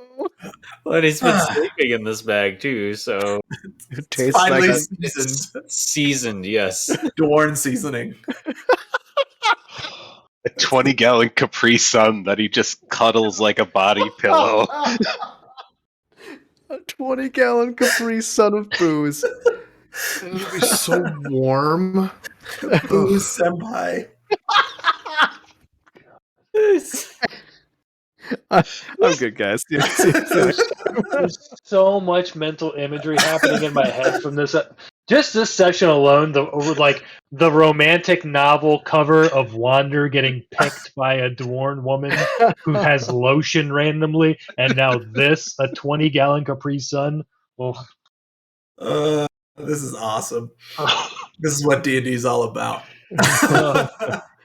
Council makes a face under his mask, but thankfully no one else can see. If you are certain that you wish to store such a liquid in your sleeping gear, then that is your own prerogative. It'll only be temporary. Eventually, one of those dwarves going to bring up a barrel. For that. Does he have any wood? Obviously, the likelihood of there being wood in here is pretty slim, right? Oh, you can actually see that. I mean, similar to his walking stick, like he's just got some kind of dried wood available. Okay. Well, very well. Then if you agree to that trade, we will give you 20 gallons of ale for pelts, as we discussed. All right. Tizal pops the cork and kind of aims his water skin and tips it upside down toward his sleep sack for 2 minutes. Just gloop, gloop, gloop, gloop, gloop, gloop, gloop, gloop, gloop, gloop. Council helps seconds. Prop it up with some sticks, like an open bag or something. I don't know. You want as it's going on, his eyes are just getting wider and wider. You get the impression he didn't quite believe you that you could actually produce 20 gallons of ale from this thing, and so he's just like, oh boy, I'm gonna get so hammered. Yeah, I am set for the rest of whatever short miserable life I have. He's not gonna need any barrels to be gone before the Beatdoorn comes. While Thizzle's pouring it, he's gonna make awkward small talk just because it's quiet glugging, and he's gonna be like, "So, do you have family around here, or?" No family. Had a dog once. Lieutenant Dan, you ain't got no legs. After 2 minutes is up, Tizzle pops it back right side up, takes a big swig from it, puts the cork back on it, and throws it back in his not pocket, I guess, or whatever waistband he has. Basically just has this glad bag sloshing full. It's propped up against the side of the tent between two sticks. And he's got a couple rocks that he took from around his little fire pit and has set them around the base of it as well to help stabilize it a little bit. I was thinking of having Council use his weekly ability to craft something out of a nearby material and make him a barrel out of the wood. But that would be giving him something for free, and Council wouldn't do that, so it's fine. He's offer for a hat. He's I want a hat. He's like a Canadian with their bagged milk. Oh yeah. We used to bag milk in South Africa. Remember that? What? Yeah, it comes in plastic bags. You snip the top corner and you put it in a little container that's made for holding bags of liquid, and you pour it just like any other milk. You could go get that from Quick Trip right now, Adam. It exists. Oh, do they have it here? It's probably less packaging than what we use. Mm-hmm. Yeah, and it's pretty cheap too. Yeah, we drank that growing up. Good Milk bags. Mm-hmm. Ooh. So, does he get the pelts? Yeah. So he hands over the pelts. So what you end up you get basically an assortment. So you get 6 small pelts, 4 medium pelts, and a bunch of bigger pelts as well. Okay. You notice his tent is now a lot more empty. He has a lot less to barter with. I mean, he could barter with a sleeping roll full of 20 gallons of ale. It's true. He absolutely can, and he intends to. This is a big WTF. That's it. He's just got a ladle now, and he'll just scoop out ale. Could open a bar. Back, he's just face first in it, not moving. I was going to say, that's what he negotiates with now. How many seconds someone can just go face first and drink as much as they can. Tizzle's going to walk up to the bag and hold a talon to it and say, "I would like the hat." He's not doing that. That's a joke. Council takes the pelts and... Okay. wishes him the best, and goes outside. You got a whole bunch of pelts now. So you said 6 small, 4 medium, 2 large? I'd be more large than that. 4 Hold large? on, let me do math. Let's say it's 8 medium, 8? 6 small, and 4 large. Okay. That would cover 5 or like 4 like sleeping rolls or whatever. Yeah. Insulate in some fashion. Cool. Wander sleep standing up? He has been, hasn't he? I mean, you've seen him lay down to sleep in at least a couple different situations. Yeah. Oh, not necessarily standing up. I mean, laying down is not standing up. Yeah. Yeah. Okay. In my mind, he could do either. Yeah, he absolutely could. I'm just thinking of lean-tos. Well, I mean, that's what Council was saying. Like, we could use Wander and a pole and him.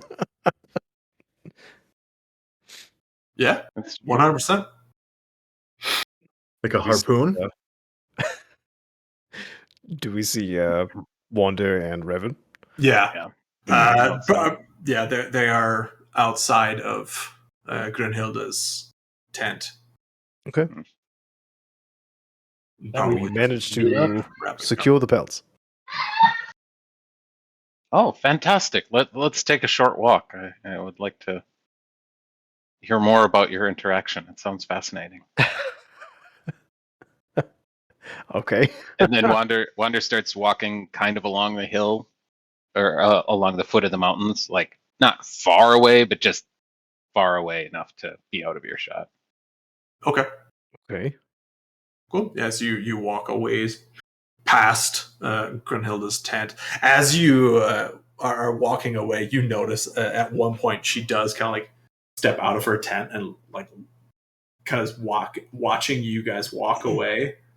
And then if you notice her, she like quick ducks back inside of her tent. We all see that? No, just whoever's going walking. I assumed it was just Council and Wander since they were the only ones talking right now. I figured it was all 4 of us. Okay. Yeah, I figured it was. There's 5 of you, but yeah. Yeah. Oh, that's right, because Felix is with Varen still. Never mind. I forgot. Hope you're having fun, Jack. So I had an interesting interaction with Grunhilda. I run across this every once in a while, someone who is fascinated with what I am, and there are so few of us. We tend to have some strong negotiating power. So I asked her, she has a few interesting things. She has a potion that will help a humanoid survive the heat for a day, but she only has 5 of those. She has 2 improved fighting tinctures, and then she also has a week's worth of lotion to ward off the heat for a humanoid who might have exposed skin during the day. But I did want to confirm we'll be traveling at night, I would assume, to avoid the dangers of the day. So we'll be moving at night and then camped out during the day. Is that the plan? We just bought pelts for 20 gallons of ale to insulate our sleeping bags at nighttime. And it was it was beyond black at night last night, and I don't know if we want to be traveling in that, not being able to see more than several feet in front of our faces. Fair enough. Then it seems like we'll need supplies for the day. So what she had won't help us get all the way there, and not all of it will be good for me during the day. She did say she can make straw hats, and that could be very beneficial to help keep the sun off of me. What would the rest of you need to survive during the day if we're going to travel during that time? I believe out of all of those options, the potions to ward off heat would be the most useful. The lotion for one person would be beneficial in case Felix is exposed to the sun due to his nature as a chasm dwarf. I am covered from toe to finger, so I do not have to worry about such. Well, Felix is pretty much covered as well, isn't he? Indeed. I don't think we need the potions to aid us in combat either, for if we encounter a large sandworm, I do not plan to fight it. Agreed. So it sounds like the potions to ward off heat. If we can make more of those, a straw hat and some of the lotion. That would be fine by me. Yeah.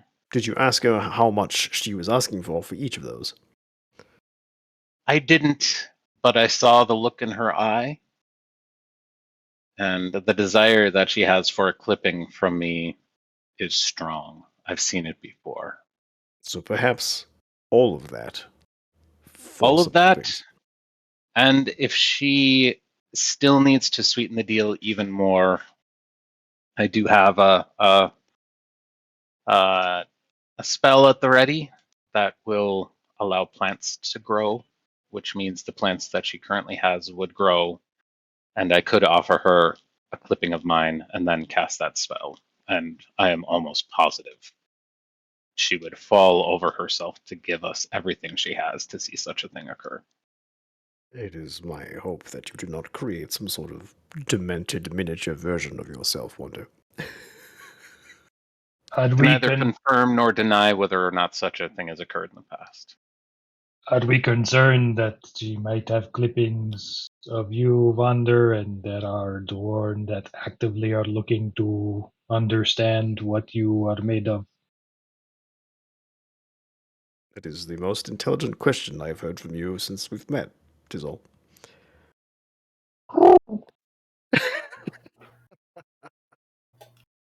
And the bird destroys my plan with one question?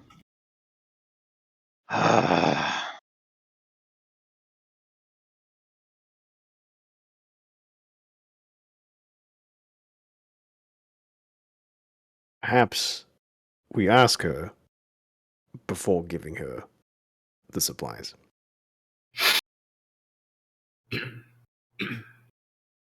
Or warn her that others are seeking such. Well, did these tents seem portable, Spencer? The tents that that are set up,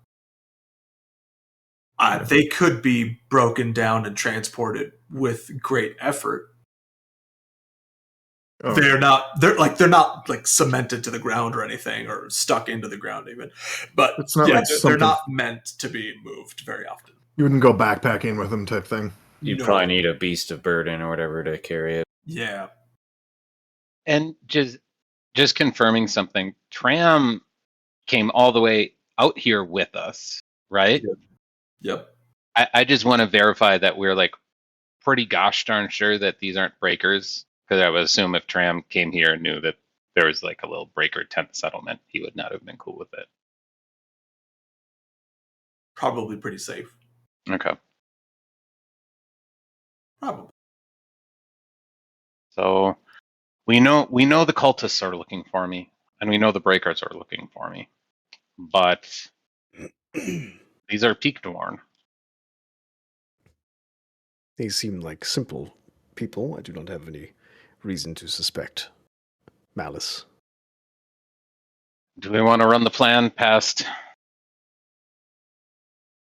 our one Dorn to double check? Or should we press the most democratic thing to do? Yeah, let's go check on him. Yeah, I like that idea. He's like tied up, hog tied. It's got an apple in his mouth. Felix, no! All right, going to go check on Felix. Okay. As you walk back past Grinhilda's tent again, headed back south, she calls out, "Are you ready to buy yet?" No. Okay. Just a brief moment, milady. All right. Oh, Brevin, could you do me a favor, please? Would you check the compass for the direction of the hammer? Sure. Revan pulls out the compass, thinks of the hammer. Okay. It is west-northwest. Shares that with Council.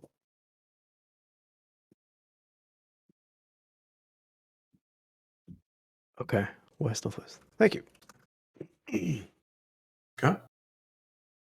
You make your way back down to the tent of Varen, where she is sitting enthralled by Felix's knowledge of alchemite.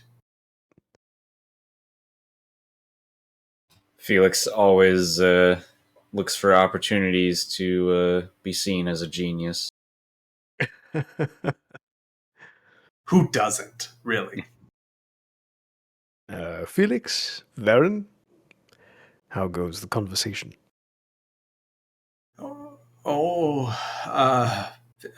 Very well.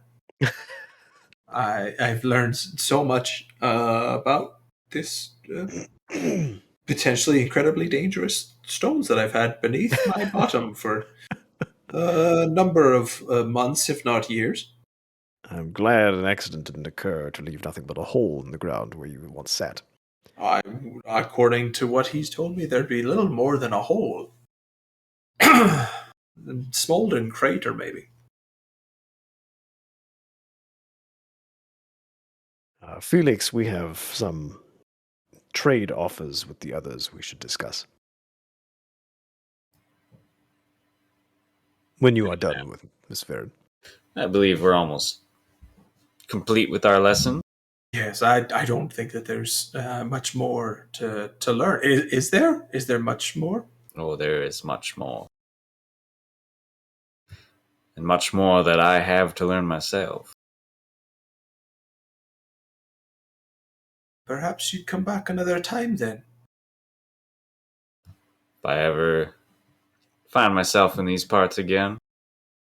We are going west. I have no reason to believe we won't be coming east again. So you mean to go across the desert and then come back? Is that what you're saying? Depends what we find. It is quite the journey. Indeed. Well, and hopefully I might be able to find a way that this piece of white alchemite could maybe keep at least myself nice and cool. If Felix manages to have air conditioning in his suit, he opens his hood like some frost comes out. It's like, ah.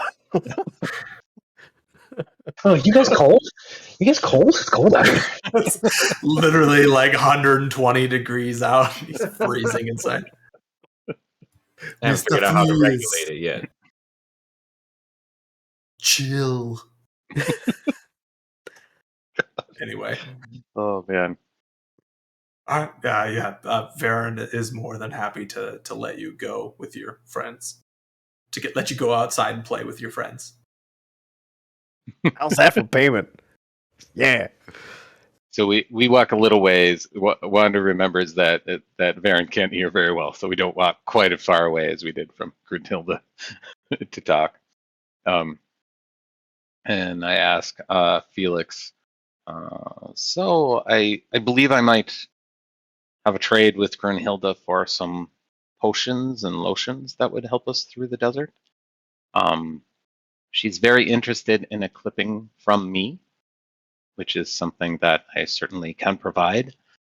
However, we do know that the Breakers and the cultists are after me. With what surety do you have that these Peaked Warren aren't actually part of the Breakers? I don't know, how sure am I? Why don't you just make me a wisdom check? Also, geographically, you'd be hard-pressed to get farther away from the Breakers than here, right? Oh, what? Sorry, I didn't catch that question. Geographically, you'd be hard-pressed to get farther away from the Breakers than this spot, right? Aside from crossing the desert. Yeah, from what you know... Well, what did Felix roll? 15. From what you know, the Breakers are currently at least, pretty isolated to just that northern part of the map of the mines I had shown before, up near New Orin, and slowly creeping their way southward. You don't know if they are much north of here, but they are certainly not this far south, and not to this side of Touchstone that you're aware of. And like, as far as the typical breaker, like they're not very, I guess, secretive about their operations. Is that true? Very true. They're not secretive at all about their operations. And all of the breakers that you were aware of were Chasm Dwarn. So I highly doubt these people have anything to do with the breakers. Most are Chasm Dwarn. They usually know they're breakers. They don't hide themselves. And we'd probably see some of their physical force here by now. That's true. Okay, my concern was giving a clipping of myself to someone who is trying to track me down. They might be able to use it one way or another, and I certainly wouldn't want to provide the opportunity, but I think considering the circumstances, I'm going to have to hope her intentions are noble. So in order to survive during the day, I'm going to ask for a hat. I think that should keep the sun off of me relatively well. You should probably just tell her not to trade those clippings to anyone. They're for her and her use only. Do we know what her use means? I'll need to ask as well exactly what she intends to do. Cobb salad.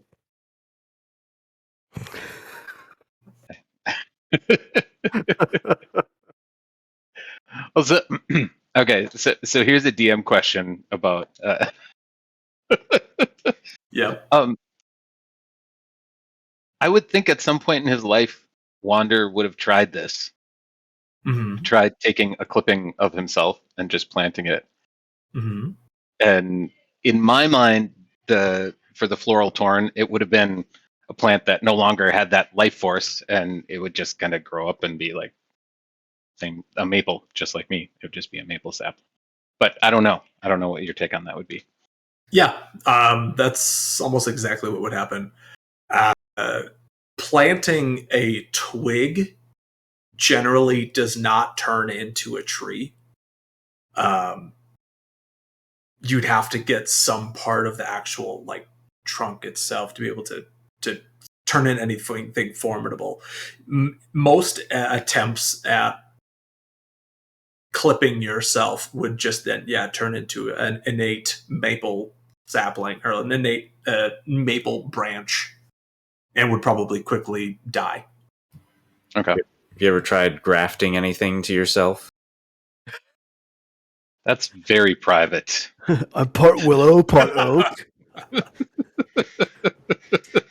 We'll not be answering that question on stream. That's for sure. Okay. Just like a cannibalistic tree. Oh, that's a cool character idea. So the other thing I wanted to ask everyone is if we're okay waiting a little while. She might need to do some manufacturing. I will offer. She has a little bit of plant that she uses for materials to make her things, and I can use a spell to accelerate that plant growth. So we might negotiate for some additional things, but it would take some time for her to do some manufacturing. So are we willing to wait a little while, or do we really want to hit the road? Do we have an idea of what a little while entails? Not yet. So at this point, with you guys chatting, it being later in the year, it's probably close to like 10 a.m. Okay. So up to you. All I right. would be fine. I'd say let's get what gear we can and make our way out into the desert. Be good to make the first day a short trip and see how our camp goes. In case we fair. decide to go back, it won't be too far. Did you say when? So we have the herbalist. Who's the other one? Brogan, he sells pelts, Tunics. of which we have. The council holds up the the huge pile of skins he's been holding. Would we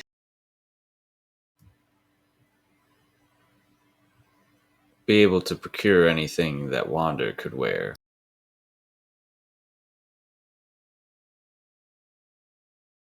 So my question is, if I got a hat big enough, would that work? If I got like a... It needs to be like a full suit outfit or suit. Well, most of you guys have clothing, and I think the idea was at nighttime we would use all the pelts and the materials to stay warm because Wander doesn't need it, and during the day, those that are clothed wouldn't need it, so we would give Wander the pelts to cover up. Yeah, we kind of drape them over him. Yeah. okay. Does Tizzle wear clothes? No. I'm not So concerned with the heat. Oh, I am concerned with heat, but I'm more concerned with fire. If I had an outfit that Wander could wear, I could imbue it with magic to protect against fire. I have more ale that I do not believe Brogan realizes I have.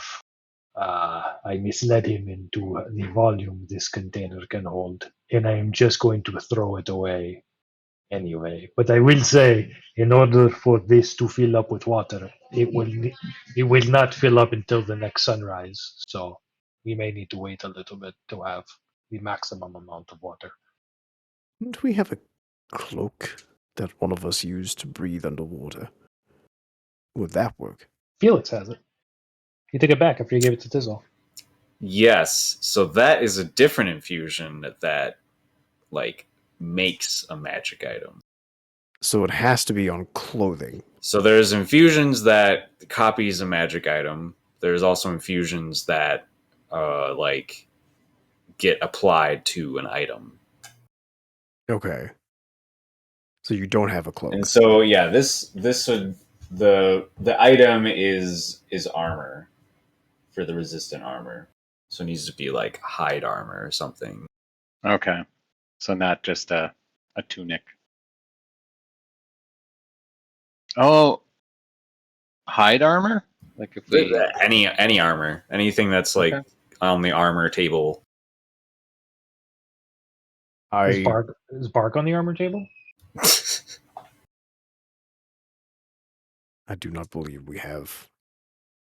I mean, if we wanted to go back, we could trade my light crossbow for an outfit for Wander, but do we need it? We don't need it. Just saying while we're here. Would he be interested in any services I could provide? He did say he does not make metallic leather armor. When Revin and I went, Revin did ask about armor, but he did not. Doesn't make any armor. No, he did not make any metallic type. He might have leather armor. He may have leather armor, or may have to make it. I am not. We did not inquire further. Well, anything that was so like technically Wander is probably medium sized, so he wouldn't require anything special like rules as written. Technically, yeah. I think the hardest part for Wander with like any armor is how he would get it on. Right, because he's got branches and stuff sticking out, right? One trunk at a time. Just like hanging on one of the twigs. Just that's what I'm kind of picturing as a big straw hat being the most functional sun protection. And a corncob pipe. We have large pelts, so you can just put it over your shoulders. And oh yeah, that would big hat and stuff as well. Yeah. Okay. Does Wander have full leaves? Like leaf coverage? Not leaves everywhere, just because he needs to emulate moving around like a humanoid. So Right. it's not like every finger has leaves everywhere. I picture Robin Williams' body hair. No, ick. No. Basically everywhere. Makes sense. So Luca?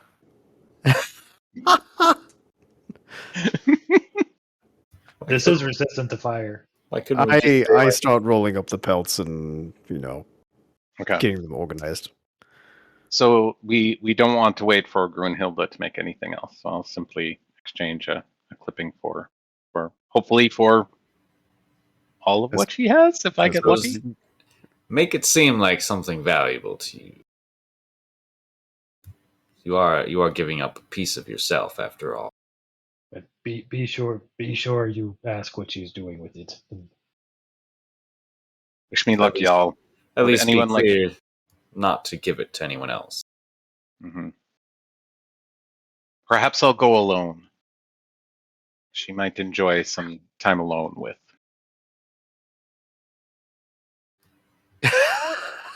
Well, I if you I just need walk help, in the desert. if you need help, just clap your twigs together again.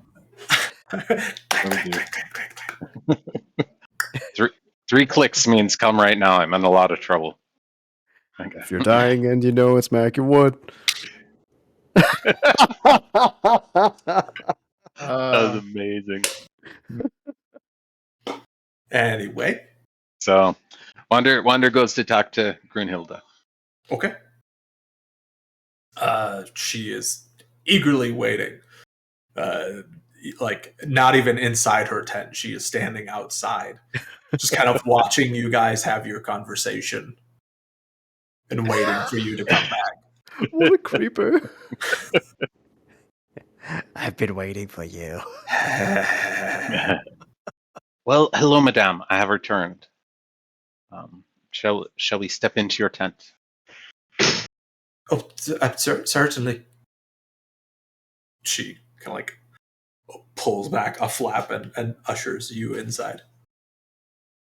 So I will tell you, this is something I do on an exceedingly rare occasion. I imagine so. I do have a couple of questions. What are your purposes for this? Oh, it's purely experimental. I am interested to see what exactly can be done with you. I'm not. I've experimented with so many other things around here, beasts and plants, to find out what their properties are, to see what kind of concoctions can be crafted. I've never had the opportunity to interact with one of you, obviously. So I'd be greatly interested. Sounds good. Purely academical, I promise. I appreciate that. I would ask after this transaction that you keep this yourself and never pass any part of it on to someone else. Oh, I wouldn't dare. No. If I'll say, if I do find that there is something valuable that comes from the properties of yourself, then there might be some further bartering I'd like to do. I don't know at what point it becomes awkward or not. Indeed. All right.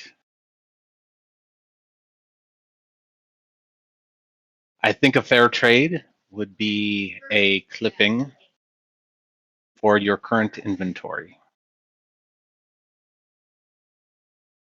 All of it.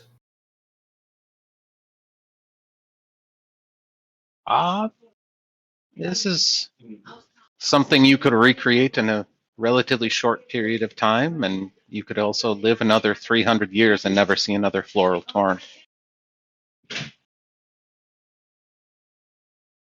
Is it just really slippery right there? He's reenacting it for my son, who's on the other end of the kitchen. He's like, "Wait, what are you talking about?" And he's like, "This is what happened. I ran like this." And then... It does look like a dramatic reenaction. Yeah. Well, he still hit hard. So I'm like, how many? I'd be bruised. Make me persuasion check with advantage. Okay.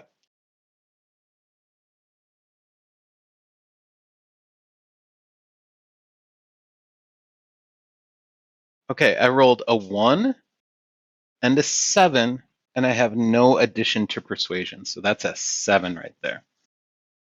Oh, no. Wow. She thinks about it for a little bit. She says, make it 2 clippings. And a leaf.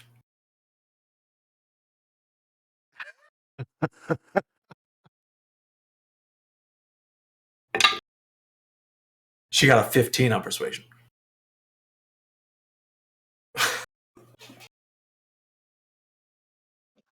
One clipping and 1 leaf. Make me another persuasion. Not at advantage. Okay. 7 again.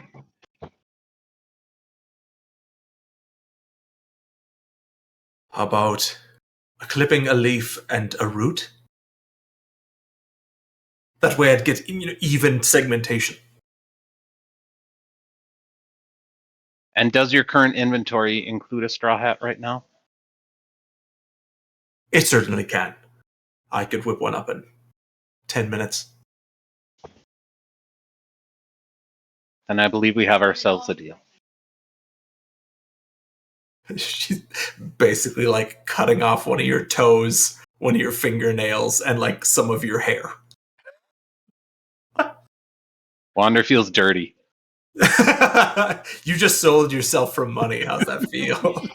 Does he seem like he's distressed or being attacked? Huh?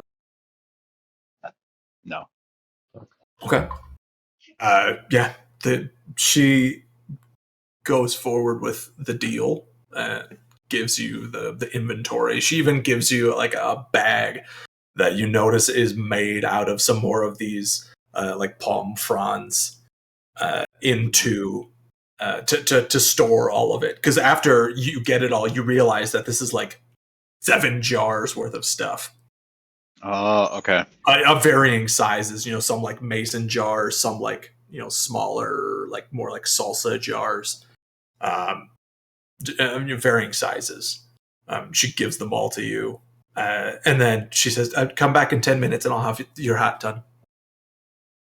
And she goes out to sewing together a hat for you. Sounds good. Much appreciated. You guys see Wander walk out with this backpack full of jars, like he's clinking as he walks.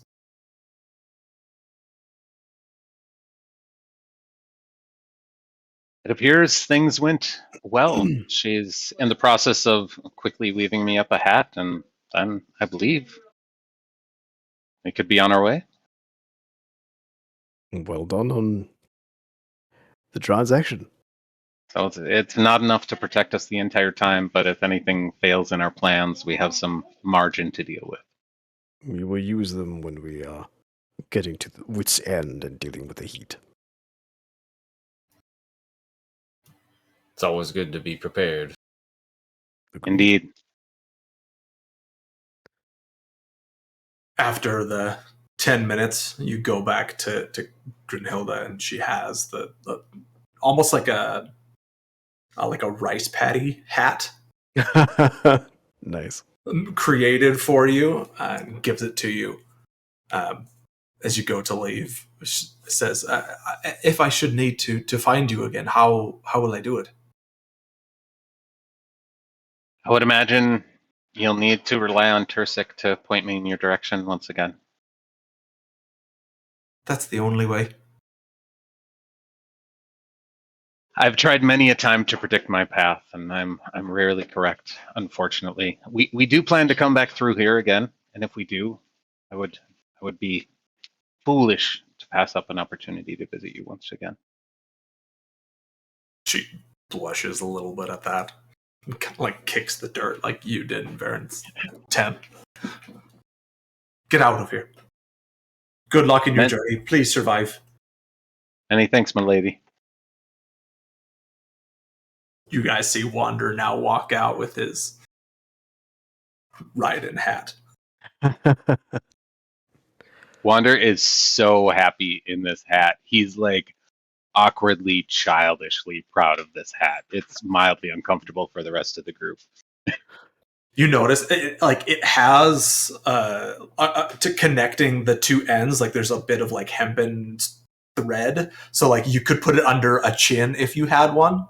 She didn't really like think that part out very well, but it's there nonetheless. So you guys just see this kind of like thread hanging down where his neck would be if he had one.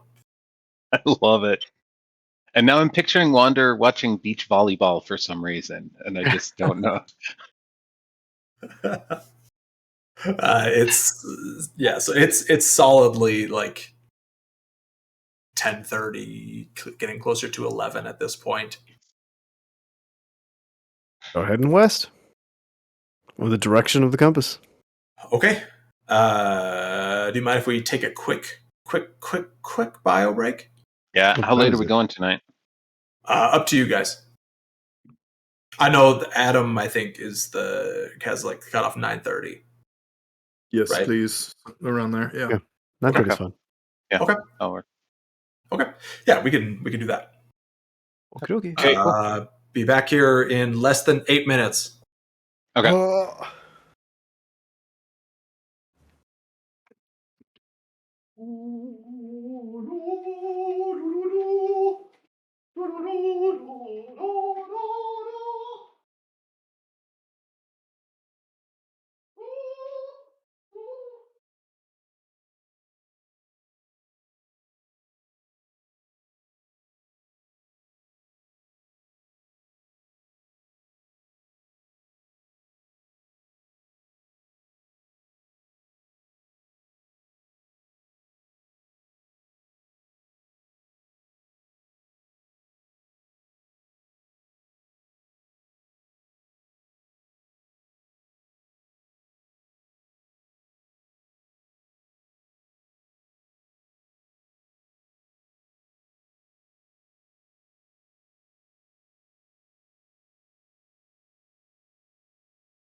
And I'm back. Yo.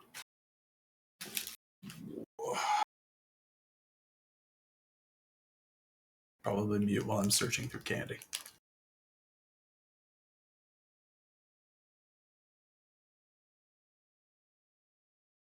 Supply of tish comes from my chocolate stuff fish. How about some scatulation twat?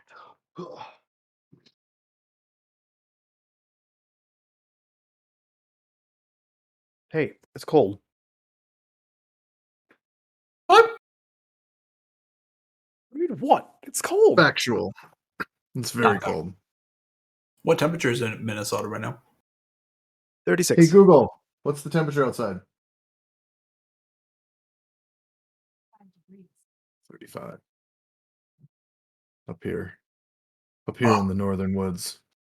37 here. It's Oh, balmy down there. Goodness. It Yeah, is right? 67 in my house. It is freezing.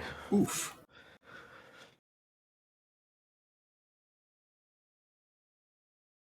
Gonna eat some mandarins. Nom nom nom. Nom nom. Gonna eat some Reese's peanut butter cups. Oh my god. From Nom, nom, nom. your broken children Seriously. that you done raised wrong. I showed that picture to Carrie and she's like, what? Are they human?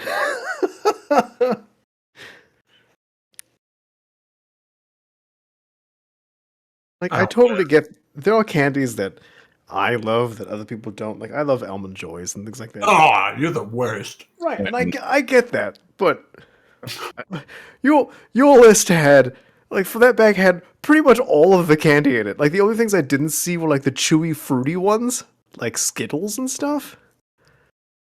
They love Skittles. Almond Joys They are love great, M&Ms. and Mounds are even better. I'm glad. Oh, man, now I feel bad for liking them because Adam likes them. Mounds are so good. Mounds They're are one good. of the perfect candy bars. Mm-mm. But I get if you don't like coconut, then people are like, I don't like that candy. Like, that's fine.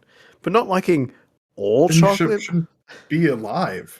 I don't like coconut. I don't put pineapple on my pizza. I don't like to breathe. I don't like water. I don't like video games. And, so they're all kind of in the same boat. You're an awful human. Well, if the shoe fits. Luca, pizza was designed to be eaten with pineapple. Oh, on it. no. The Italians thought, how do we tropicalize our lives? He just left. Amazing. What about that Amazing. pizza where all the ingredients are pineapple? I saw that, yeah. That was phenomenal. I mean, it wasn't a pizza. It wasn't a pizza, but I would still eat it. I would still eat it. Berries and cream. Berries and cream. I'm a little lad who loves berries and cream. You stop that. All right. So I mean, are people cool going a little bit longer? Like, I'm mostly concerned, I think, for you, Barnabas. Like, is your stamina up to it? Are you tired? Do you? I'm not trying to be pedantic or anything. Like, No, that's a good question. I am tired. I am I can make it till 9:30, but it'll be a little bit of a stretch for me. But we're going for it. okay. If you are okay with it, I will force the others to also be okay with it. Okay. Because no one else has excuses. Fair enough. Okay. Cool. So I'm assuming you then dump out the remainder of your wine skin and fill it with water immediately. Tizzle. I don't want to be like the kid who asks his teacher about the quiz they forgot, but where's this water coming from? The little side of the mountain. Cave. Barnabas, right? Or Wander. Oh yeah, the entrance of the cave has the trickle of water. Yeah, there's the little like basin. Basically, so there is some kind of spring higher up in the mountains that slowly trickles down here, and they have constructed a small basin. Think of like a bathroom sink size collection of water. and he just needs a little bit, right? Because it like produces liquid. Yeah. Yep. Although it will not refill until the next morning. Yeah, it won't refill completely, so I'll grab as much as I can. Are we sure that there's nothing else we need ale to barter for? We have 10 gallons. We can go give it to Varen. You could stand in front of the Varen's tent and pour it onto the ground while cackling. You mean Okay, Brogan? I do that. Sounds like a Tizal move. Whose tent are you doing that in front of? Varen, I'm gonna go pour it out onto the ground for 1 minute. Oh, do you mean Brogan? No, Varen. The old lady? Yeah, you said it, so yes.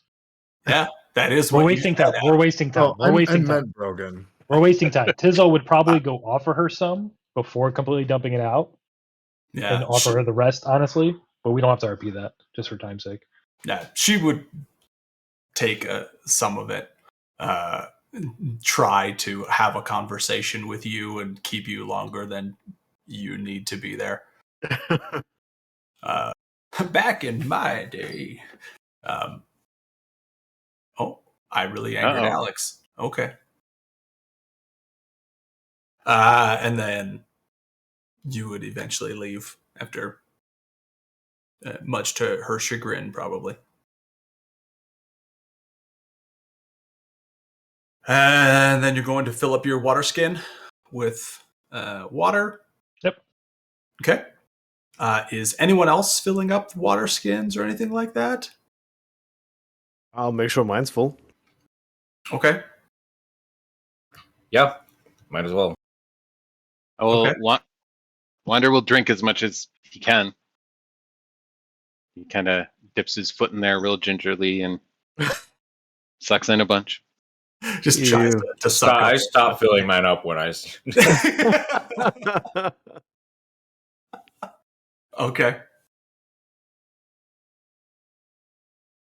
It will assume that Revan does as well. Sorry. You could talk to your son. That's fine. How dare you? We were just. I was asking who is filling up their water skins. Oh, yeah, Revan will as well. Okay. When you do, Revan, you like the moment that your skin actually comes in contact with the water, you have a vision. In which you see the large eye appear in front of you.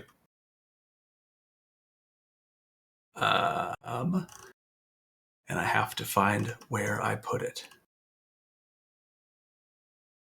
And you'll hear the same voice that you have heard multiple times before.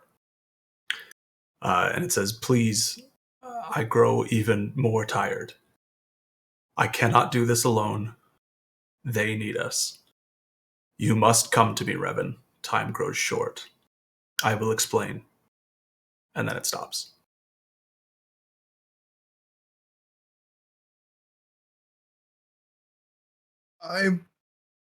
What was that again? Sorry. Here, I'll post it in the chat. Okay, thank you. Okay. I immediately stop filling my water skin, pull up my compass, and think of the eye I just saw in my vision. Okay. It points eastward of here. Of course it does. Eastward and slightly north. Is everyone standing around me?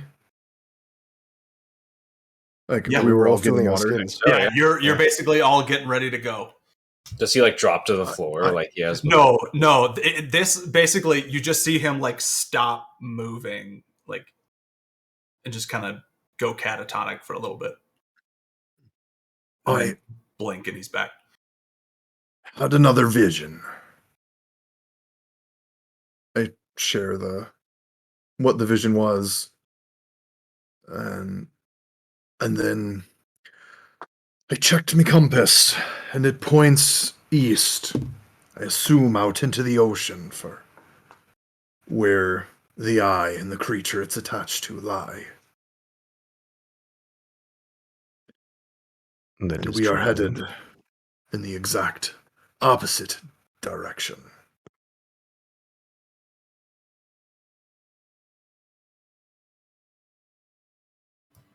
Till we finish our business, then we'll be going in the right direction. True. The warning of time growing short concerns me. Aye, as it does me. According to Varen, our journey will be perhaps a minimum of 2 weeks.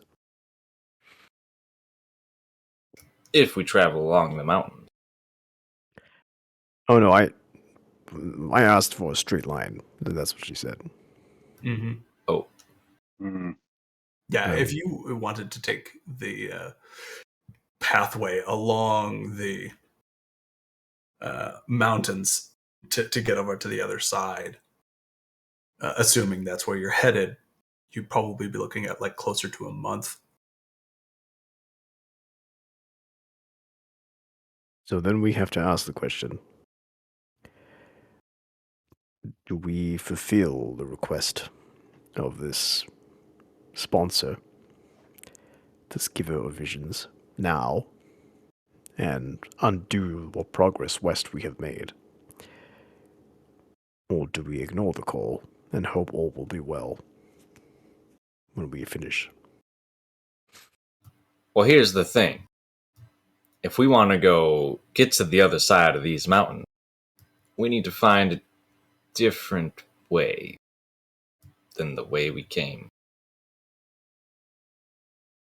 Or at least I will have to find a different way.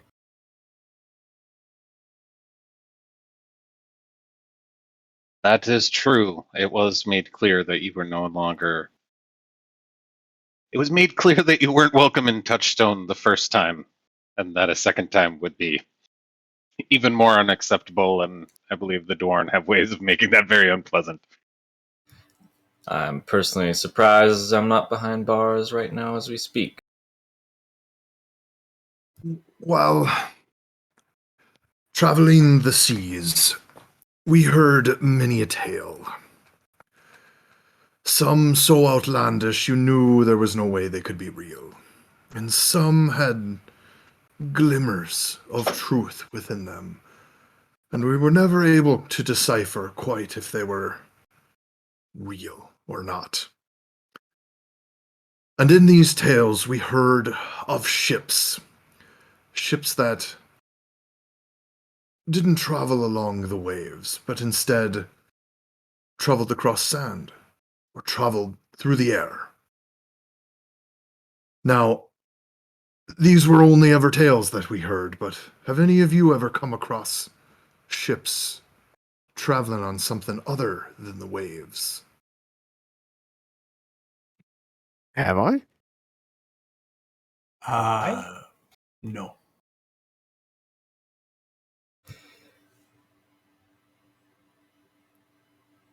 Felix, make me a history check. Oh, man.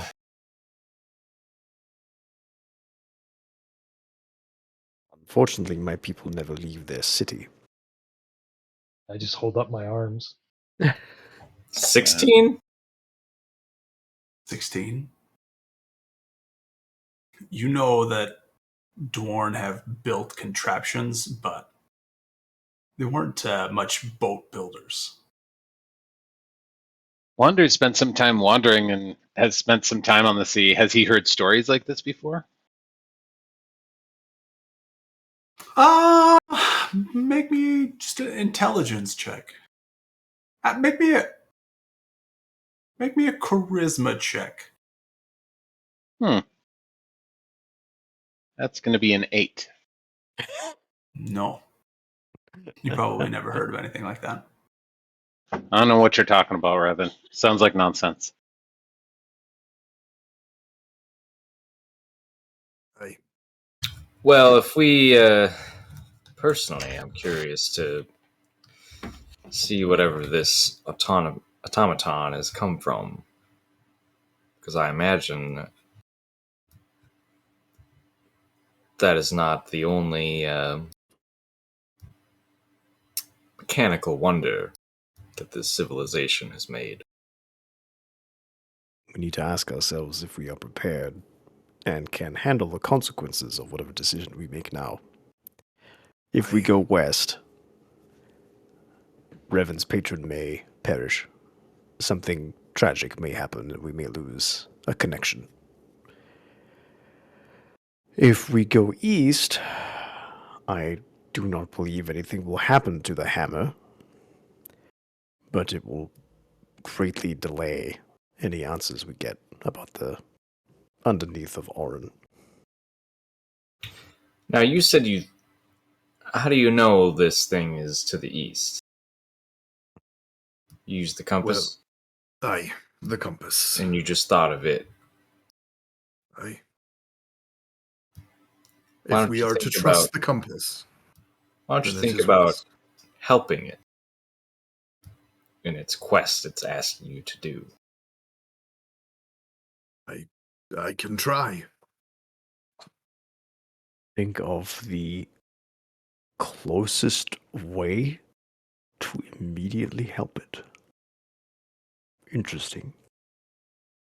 So Hmm. I don't know what I attempt to think of to assist the fathomless.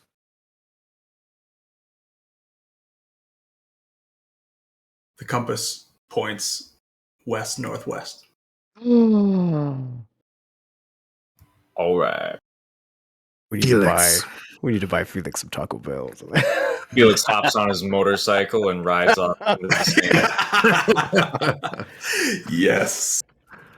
Perfect. You are wise. It seems you may have prevented a grave mistake. Oh, I wouldn't have let us go back. I would have killed you all before we went back. Our only Interesting. option for returning would be travel south, around the base of the mountain range, through the forest, and then north again. So I was strongly leaning toward continuing west as well.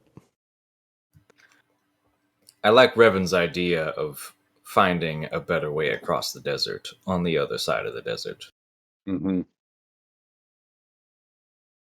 Well, Okay. I believe As I we have said, our many answer. tales have been told through my travels, and there must be some truth to some of them, that there's some kind of better way to travel across the suns. Is there a wind as we're walking? Just in general. Yeah. Does wind exist? Does this world have a breeze? No one ever asked. No. No, there's no such thing as wind. As you are walking, there is a gentle easterly breeze. Okay. So not enough to make a boogie board and to, sail across the sand with a kite. Said one of the tents had several pairs of skis, right? No. In a large sheet?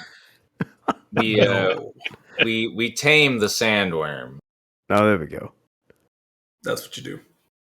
That's the real end game, is getting your shiny mounts. All right, you guys head into the desert. I'm assuming following the compass. Yeah. Yeah. Mm-hmm. Who would like to be the leader as you make your way through the desert? Me. I was going to say, at least towards the front should probably be Revan, Right. since we're following the compass. I think that only makes sense.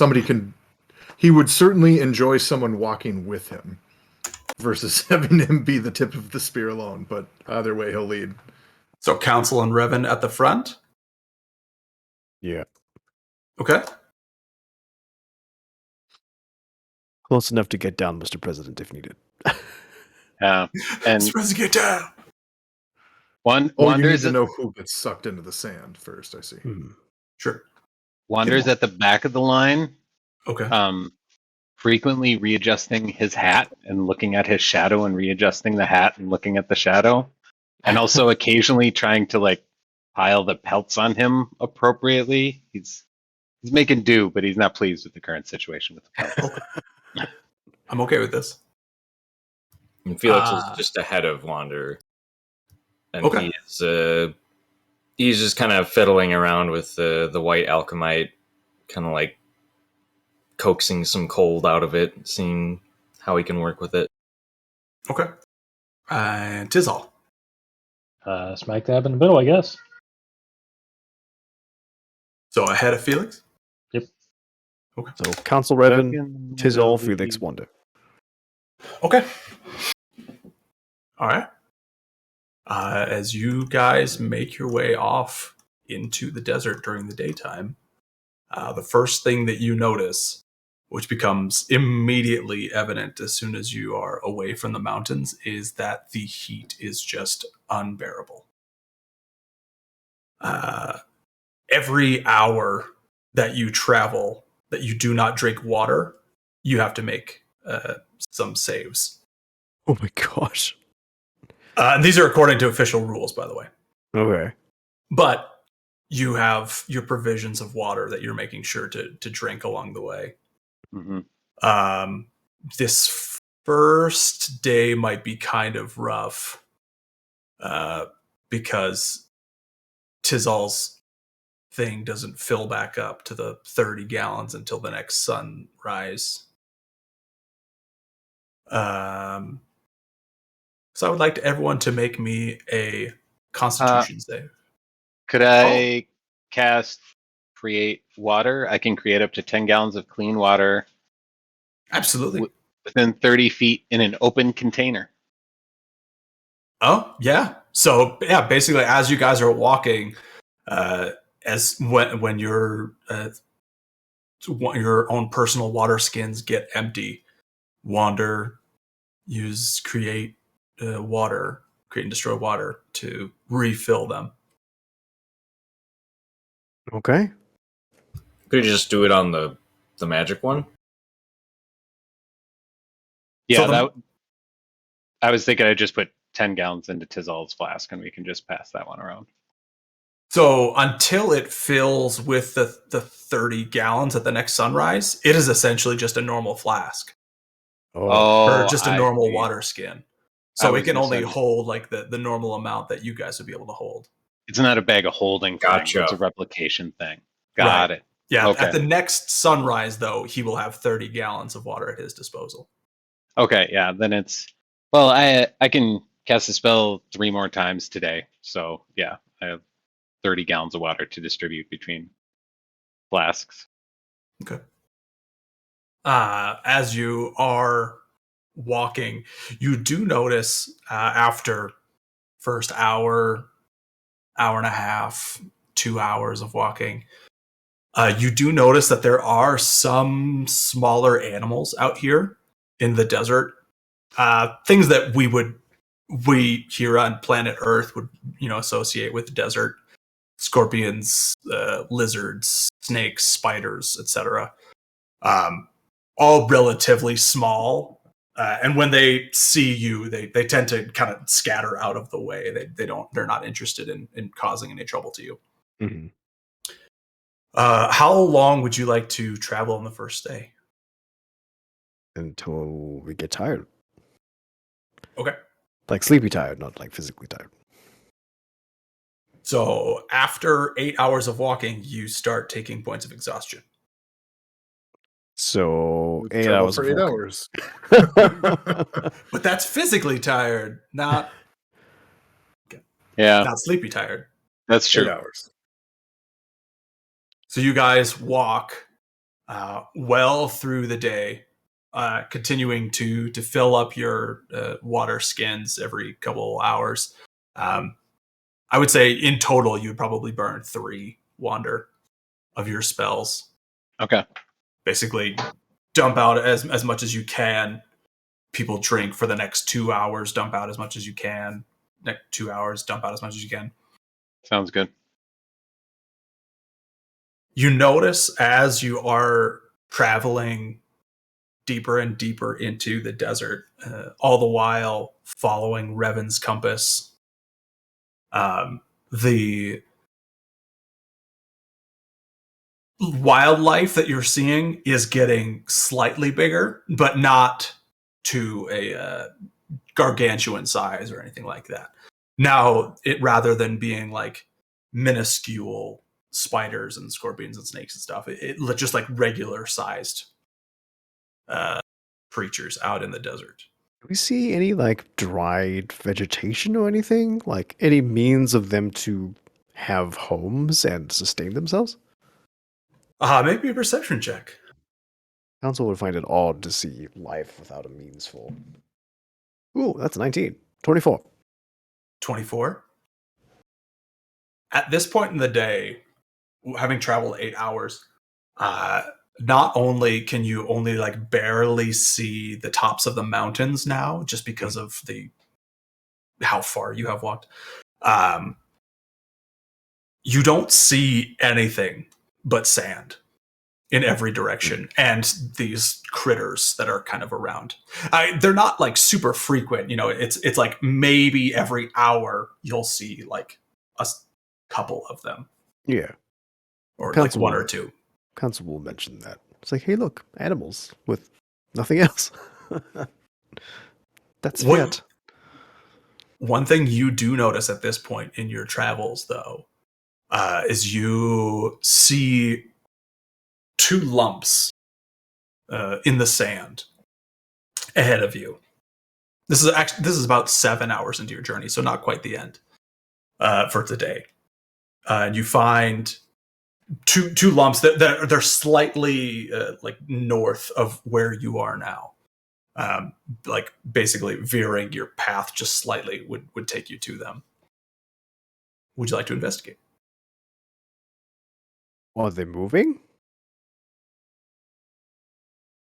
No. How big are the lumps? Like sedan sized? Like no garbage can? From the distance that you are from them, they are roughly the size of like a body. Oh. Like a humanoid body, kind of ish? About that size. Okay. And the compass isn't pointing at them? No. Okay, just making sure. Wander checks his scrimshaw real quick. Okay. Looking at your scrimshaw, you see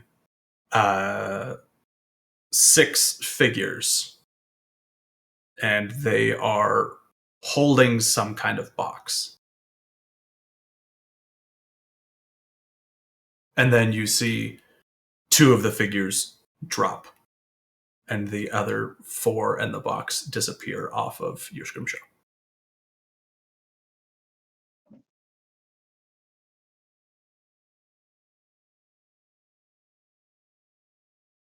I share that with the rest of the group and say, I thought I might receive some intelligence from my scrimshaw. At the base of the mountains, it wasn't incredibly helpful. This isn't helpful about the desert, but it's fascinating. And then I share what I saw. Council looks at the 2 lumps, and then back to Wanda as he describes 2 figures falling from the 6 holding a box. There may be a connection. We should investigate with caution. Read. Council takes out his rope. He has 50 feet of rope. Okay. He's going to tie a bolt to the end of it. And he's going to, as they approach, I assume the group is moving toward the mounds slowly. Like group consensus. Yes, we're doing that. Okay. He's going to throw the bolt as far as he can, for like the length of the rope. and then kind of reel it in slowly, and then walk up like 20 to 40 feet, and then throw the bolt at the mount toward the mounds. It would probably only take you like 2 throws of that to get to them. He's basically checking if this is some sort of like a trap, just something that's set. Yeah, Felix is going to have his homunculus fly out to the mounds and just kind of land on them and kind of dig around a little bit. Okay. Why don't you make me a ranged attack council while you're throwing your rod or your bolt? With minus proficiency? No, not minus proficiency. Just don't add it. Yeah. Oh, so yes. So it's +8 instead of +11. I rolled a 9, so 17. Okay. Yeah. So yeah, you're right on target. Like you throw it and it lands in the direction that you're wanting to travel. You're as good of an arm as you thought you were. Okay. Felix, your homunculus flies out and lands on the mounds. And it starts digging around through the sand. Make me another ranged attack, council. Higher than a 9. That's 13 + 8, 21. 21. Yeah, you land it basically like right in between the 2 mounds. Okay, I give the rope a little jiggle to see if you can like trigger something. wibbly wobbly. No, nothing happens. Okay. You walk up to the 2 mounds and you can see the homunculus now has uncovered at least part of one of the mounds. And you can see a bit of bone and some golden armor sticking out from the mound. Does it look like touchstone golden armor? I was about to say. Would you like to investigate further quickly before we're done? Or save the mystery for next time on Dragon Ball Z? We can save it for next time. Okay. Yeah. Okay. I'm okay with that. Also, We're probably going to have to roll for initiative. Council would like to mention as we were traveling that Wander's first scrimshaw vision of the 3 lines, and then suddenly the erupting, like, mountain-looking shape, totally lines up with what we were told about the unnatural mountains to the west. Yes. Showing you the other side of the desert. Mental note that if they are new and it was like desert and then suddenly mountains from some source, then that would make sense. Kind of putting those together. Why would I do that, though? All according to Keikaku. I don't know. Awesome. That was amazing. Thanks. I thought you guys would get a lot further. I mean, I did too, but there are lots of things. Not that every session? Yeah, it's every session. Yeah. I mean, sometimes. So last session, you guys got through exactly as much as I thought you would. I was like, Nice. all right, got just as much done. So I just need to know that you guys can get through about 2 conversations. If you're going to meet 2 NPCs, that's as many as you can handle in one session. Yeah, pretty much. You threw me into the lap of a floral torn enthusiast. That was like 45 minutes, just guaranteed. That's fair. I should have known better. Bless your Always heart that enthusiast was the word you chose. Fetishist?